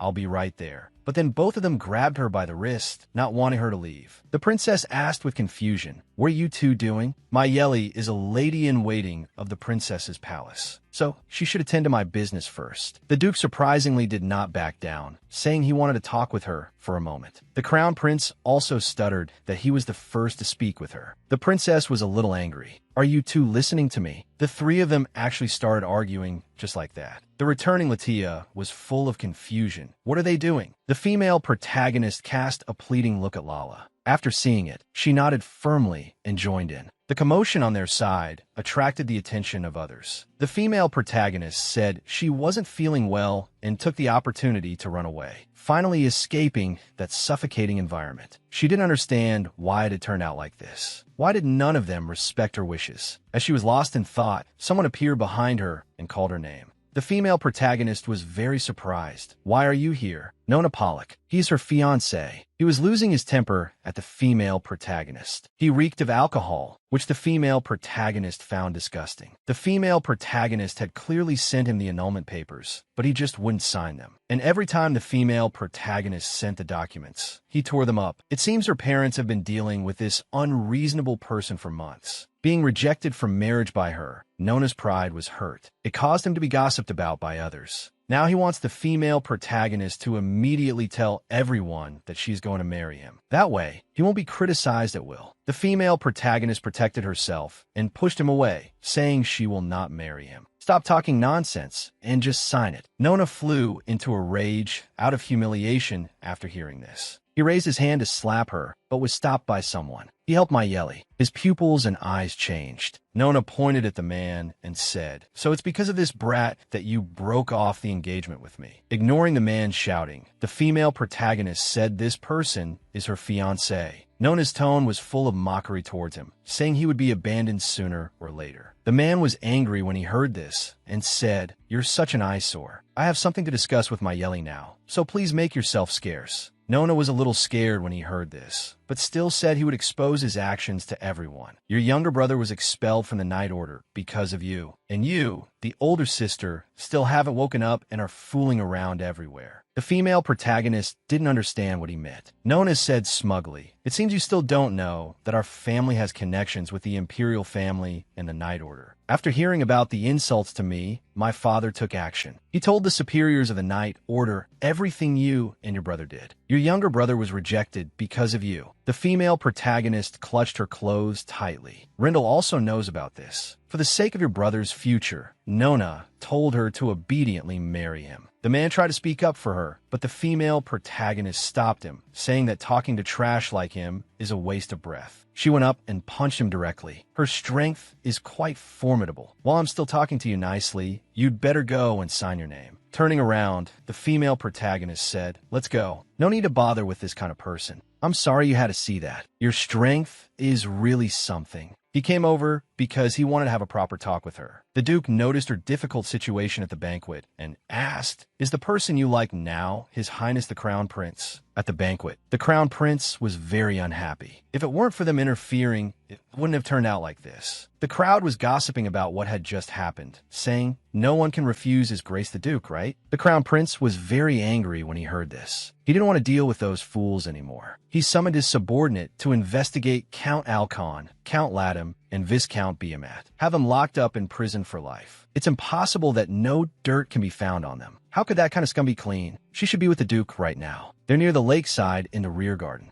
During this time, he had investigated all information about Mayeli, including the Silling family's bloodline, but he still couldn't figure out why she had an effect on his powers. Who on earth is she? At the auction house that day, he clearly felt it. When Mayeli's hand touched him, all the information from the surroundings flooded into his mind. He could freely control the power of light. At that moment, he was like the legendary first emperor. There must be something between her and Duke Cornuda, but he still couldn't be sure what their relationship was. But this was interesting enough. Then he should go pick him up quietly. Does he have a crush on His Highness the Crown Prince? The female lead said, "How could that be possible? How would he dare to like him? He is about to go to the north. The territory has been unmanaged for a long time. There are many things that need his attention. He wanted Mayuri to go with him, to the north." In that instant, everything around them fell silent. The female lead refused him, stating that she didn't want to leave the imperial capital. He said in that case, he would finish handling matters in the north and then come back for her. After all, he needed her. The female lead thought that no matter what, he would still pay her the 5 gold coins every month as usual, right? After all, the contract didn't specify any other conditions. They wouldn't be able to see each other for a long time. Could he ask her for one last favor? The female lead was just about to reach out her hand. Someone was approaching from behind. It was actually the Crown Prince coming to find her. The meeting of the three was exceptionally awkward. The female lead felt that she was doomed. Caught red-handed, the female lead started to lie, saying they were just passing by. Although she thought it sounded ridiculous, he actually smiled and believed her words. He moved closer to the Duke, saying he didn't look like the young Duke of the Corcus family. Could it be the Duke in disguise, enjoying a private rendezvous here? He said with a guilty conscience that Grandy was being unreasonable. He was the eldest son of the Viscount Corcus family, Alertes.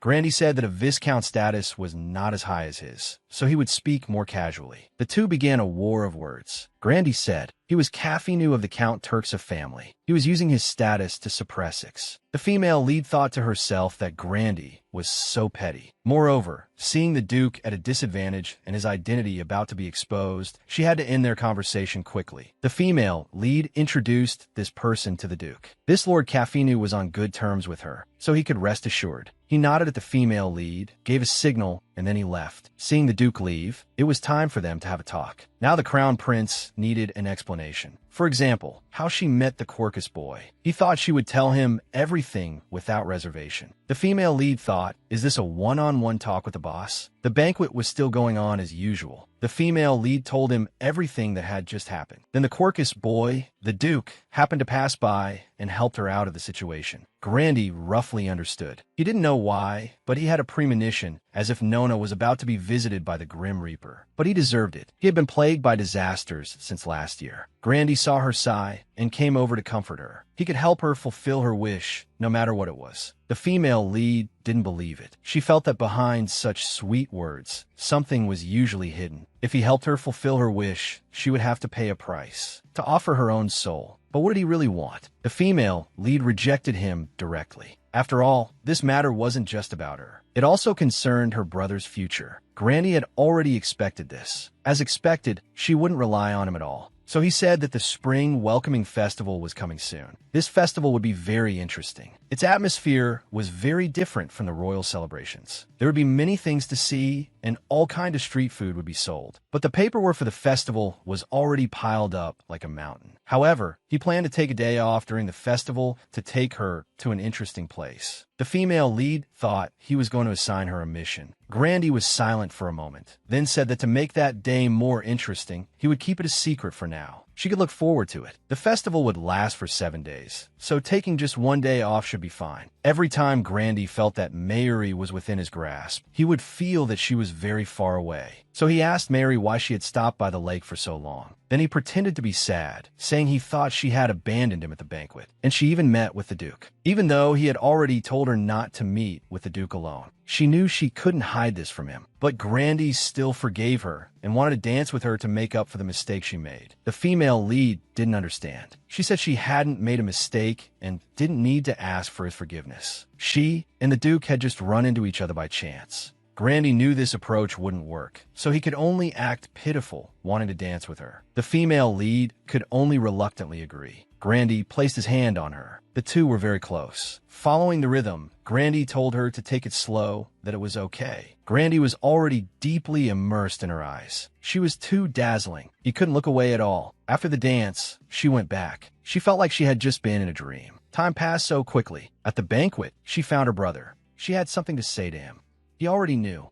He was transferred here because of her. Her brother said he didn't blame her. That guy was just trash. He already knew. The female lead apologized to him. She would go find someone with power to plead for him, to help him return to the Night Order. But her brother said there was no need. He was indeed very annoyed when he was first demoted here. But as he spent more time here, things weren't so bad. As a knight, his goal hadn't changed. It didn't matter if he had to take a detour for now. He would get back on his own strength. She understood. Rindle had been like this since he was a child. He would never admit defeat easily. Instead, her brother was more worried about her. He was just like their mother, looking at his clueless daughter with a speechless expression. After chatting for a while, her brother said that everyone was looking for her just now to cut the cake. After going back, the two had indeed been waiting for her for a long time and couldn't find her. The reason her brother made up for her was that her stomach was upset. She was very happy to hear that. She said she was fine now. Finally, the cake-cutting ceremony took place. Her Royal Highness the Princess's grand birthday party came to a close. Under the watchful eyes of numerous nobles, she, with her beloved family and her dearest friends, concluded this warm birthday party together. After the banquet, they went to the princess's room to give her the final birthday gift, wishing her a happy birthday. It was a pen and ink. She might use it when she studies. When written on paper, this ink would sparkle like stars. The princess loved it. She was moved to tears, saying it was the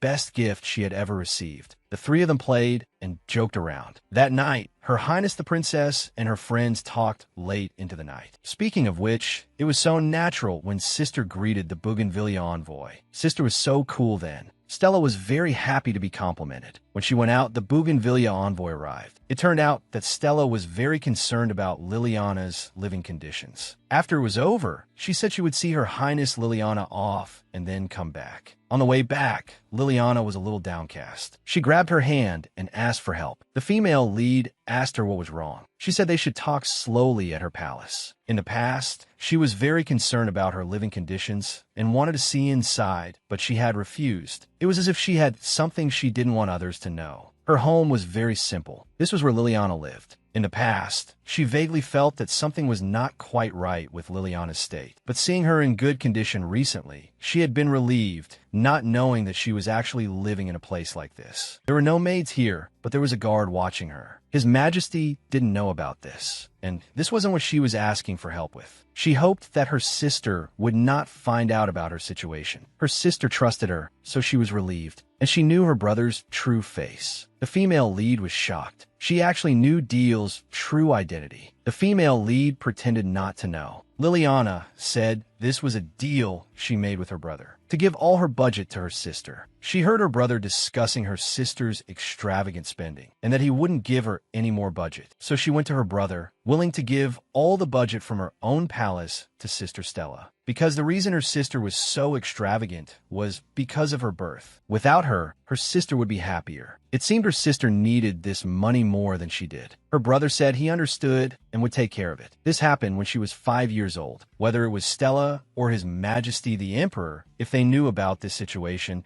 they would probably receive a considerable shock. Even so, even if Liliana had personally asked Grandy, he shouldn't have agreed to such a request. She seriously suspected that Grandy was acting with the aim of making her give up her budget, but Liliana didn't think so. Her brother looked very tired from handling official duties at the time. She knew Mary was concerned about her. At that time, no one cared about a newborn child. A child couldn't survive without being cared for. But it was Brother Deal who took care of her back then. At that time, the only person who cared about her was her brother. The female lead was very surprised to hear this. Grandy, who was oppressed by the nobles, would actually help the daughter of the imperial consort from the noble faction. Liliana just didn't want to make things difficult for her sister now. She could only agree. Before leaving, she had one last question. Why was there a guard following her? Liliana didn't say, and the reason she sought her out was because her brother would listen to her words. Because she was special, and her brother's gaze was always on her. And when she grabbed her hand, she felt a power. She suddenly understood that Liliana also possessed some kind of special ability, but because its energy was weak, it had not yet awakened. Now her heart was heavy. It was said that the Empress, Grandy's mother, came from a border counts family. The forces supporting her were weak. So after the imperial consort joined forces with the noble faction, she was immediately put on the defensive. After that, the Empress passed away early, and the crown prince, left alone in the world, grew up amidst contempt and neglect. Perhaps Grandy once saw his own shadow in Liliana, but it should still be difficult for Grandy to have good feelings for Liliana. After all, the imperial consort had caused him to be isolated, and Liliana was the imperial consort's daughter. In the past, the Empress and the imperial consort fought against each other for power, and now neither of their children could live happily. At night, she found the crown prince to deliver Her Highness Princess Liliana's message, which was to keep the matter of the budget a secret. With this, the matter Liliana entrusted to her was considered complete. But how could it be okay to let such a young child live in that place? A young child had given up everything to live alone in such a place. So she spoke up. May I make a suggestion? In Liliana's palace, when she woke up again, many maids had arrived. She heard they were sent by her brother. She wasn't very happy, thinking she had done something wrong. However, when she opened the door, she saw Mary's bright smile. Her arrival was a bit sudden. She explained that this was an order from His Highness the Crown Prince. He had ordered her to move to Stella's palace. She had told His Highness the Crown Prince to let her live in Stella's palace, so that she could learn social etiquette, and he readily agreed. Her Highness Stella has already agreed. Is she willing to go? Liliana said through her tears that of course she was willing. Saito felt that this approach was improper. Should they continue to send people to monitor the Crown Prince? He said there was no need, and even if he ascended the throne, he had no intention of going after Liliana's ability. Her power was weak anyway. More importantly, Mary had the ability to help him enhance his experience. At that time, her request was to change Liliana's residence. Stella was already waiting at the palace gate. They could finally live together. Fortunately, this matter was resolved properly. Actually, she hadn't held out much hope, but what she didn't expect was that he would listen to this suggestion, which was of no benefit to him so readily. The Emperor looked at the scenery in the distance. Liliana had told her father everything. He was very surprised. For many years, he had been an incompetent emperor. Due to his noble status as the imperial grandson, he still ascended the throne despite his frail health. But he spent more time lying in bed than sitting on the throne. Real power fell into the hands of the nobles. He could only watch as the imperial authority declined. And at the center of the struggle were the empress and the imperial consort. Unwittingly, he had become a useless figurehead. He did not favor either side, but by doing so, he was tantamount to supporting the imperial consort who was skilled in scheming. Before the empress fell gravely ill and passed away, she had asked him why he was so cruel to her and Deal. Then she fell ill. After the empress passed away, during the time the position of empress was vacant,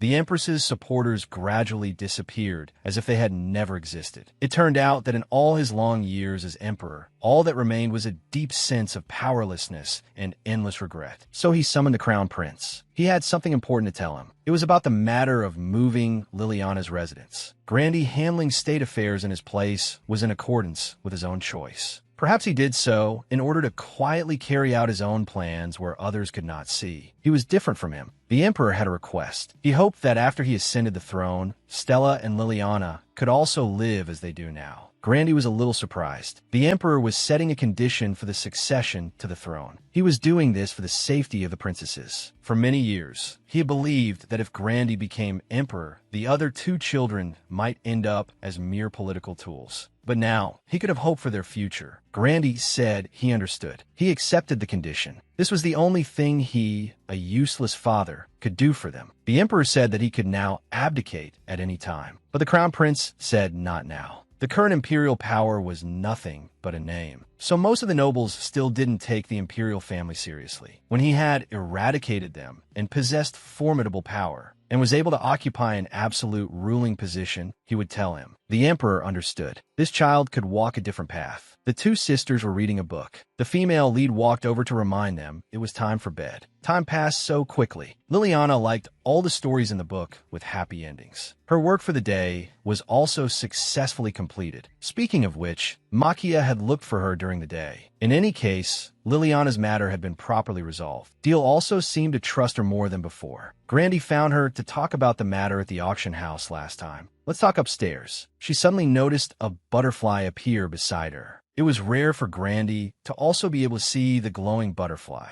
But as soon as he touched it, it disappeared. She thought she had seen it wrong, but Grandy saw it too. This was not a coincidence. This butterfly had clearly appeared before, when she first remembered her past life. However, in Grandy's eyes, rather than disappearing, it seemed to have been absorbed. This little episode passed. Now he needed to interrogate the prisoners of war and needed her help. Right here. So there was such a space in the basement of the residence. She suddenly felt a little scared. He said everything was ready. In the prison, a person was tied up. The crown prince told her not to be nervous, just to watch from the side. Now, he was going to begin the interrogation. The crown prince said they had been here long enough. Although they didn't speak, the female lead could hear their thoughts. She was very shocked. Their mouths were clearly gagged. There was only one truth. It was because of Grandy. He asked them the reason for stealing the sword. Was it for the descent of a god? He didn't need them to speak to know what he wanted to know. Grandy learned from them that besides the creator Planta, there were other gods. At this moment, the female lead directly shook off his hand. Grandy was confused. How could she only understand now? She was really foolish. Deal and Ix were complete opposites. If the ability to read others' emotions was enhanced, he could even read their thoughts. She knew she had an effect on his special ability, but she didn't know why it transferred to him. But she didn't mind being used. After all, she had thought they were in a cooperative relationship. But all along, he had been reading all her thoughts and then pretending to know nothing while testing her. How ridiculous. Her trust in him was completely shattered. She wanted to talk to him now about this very important issue.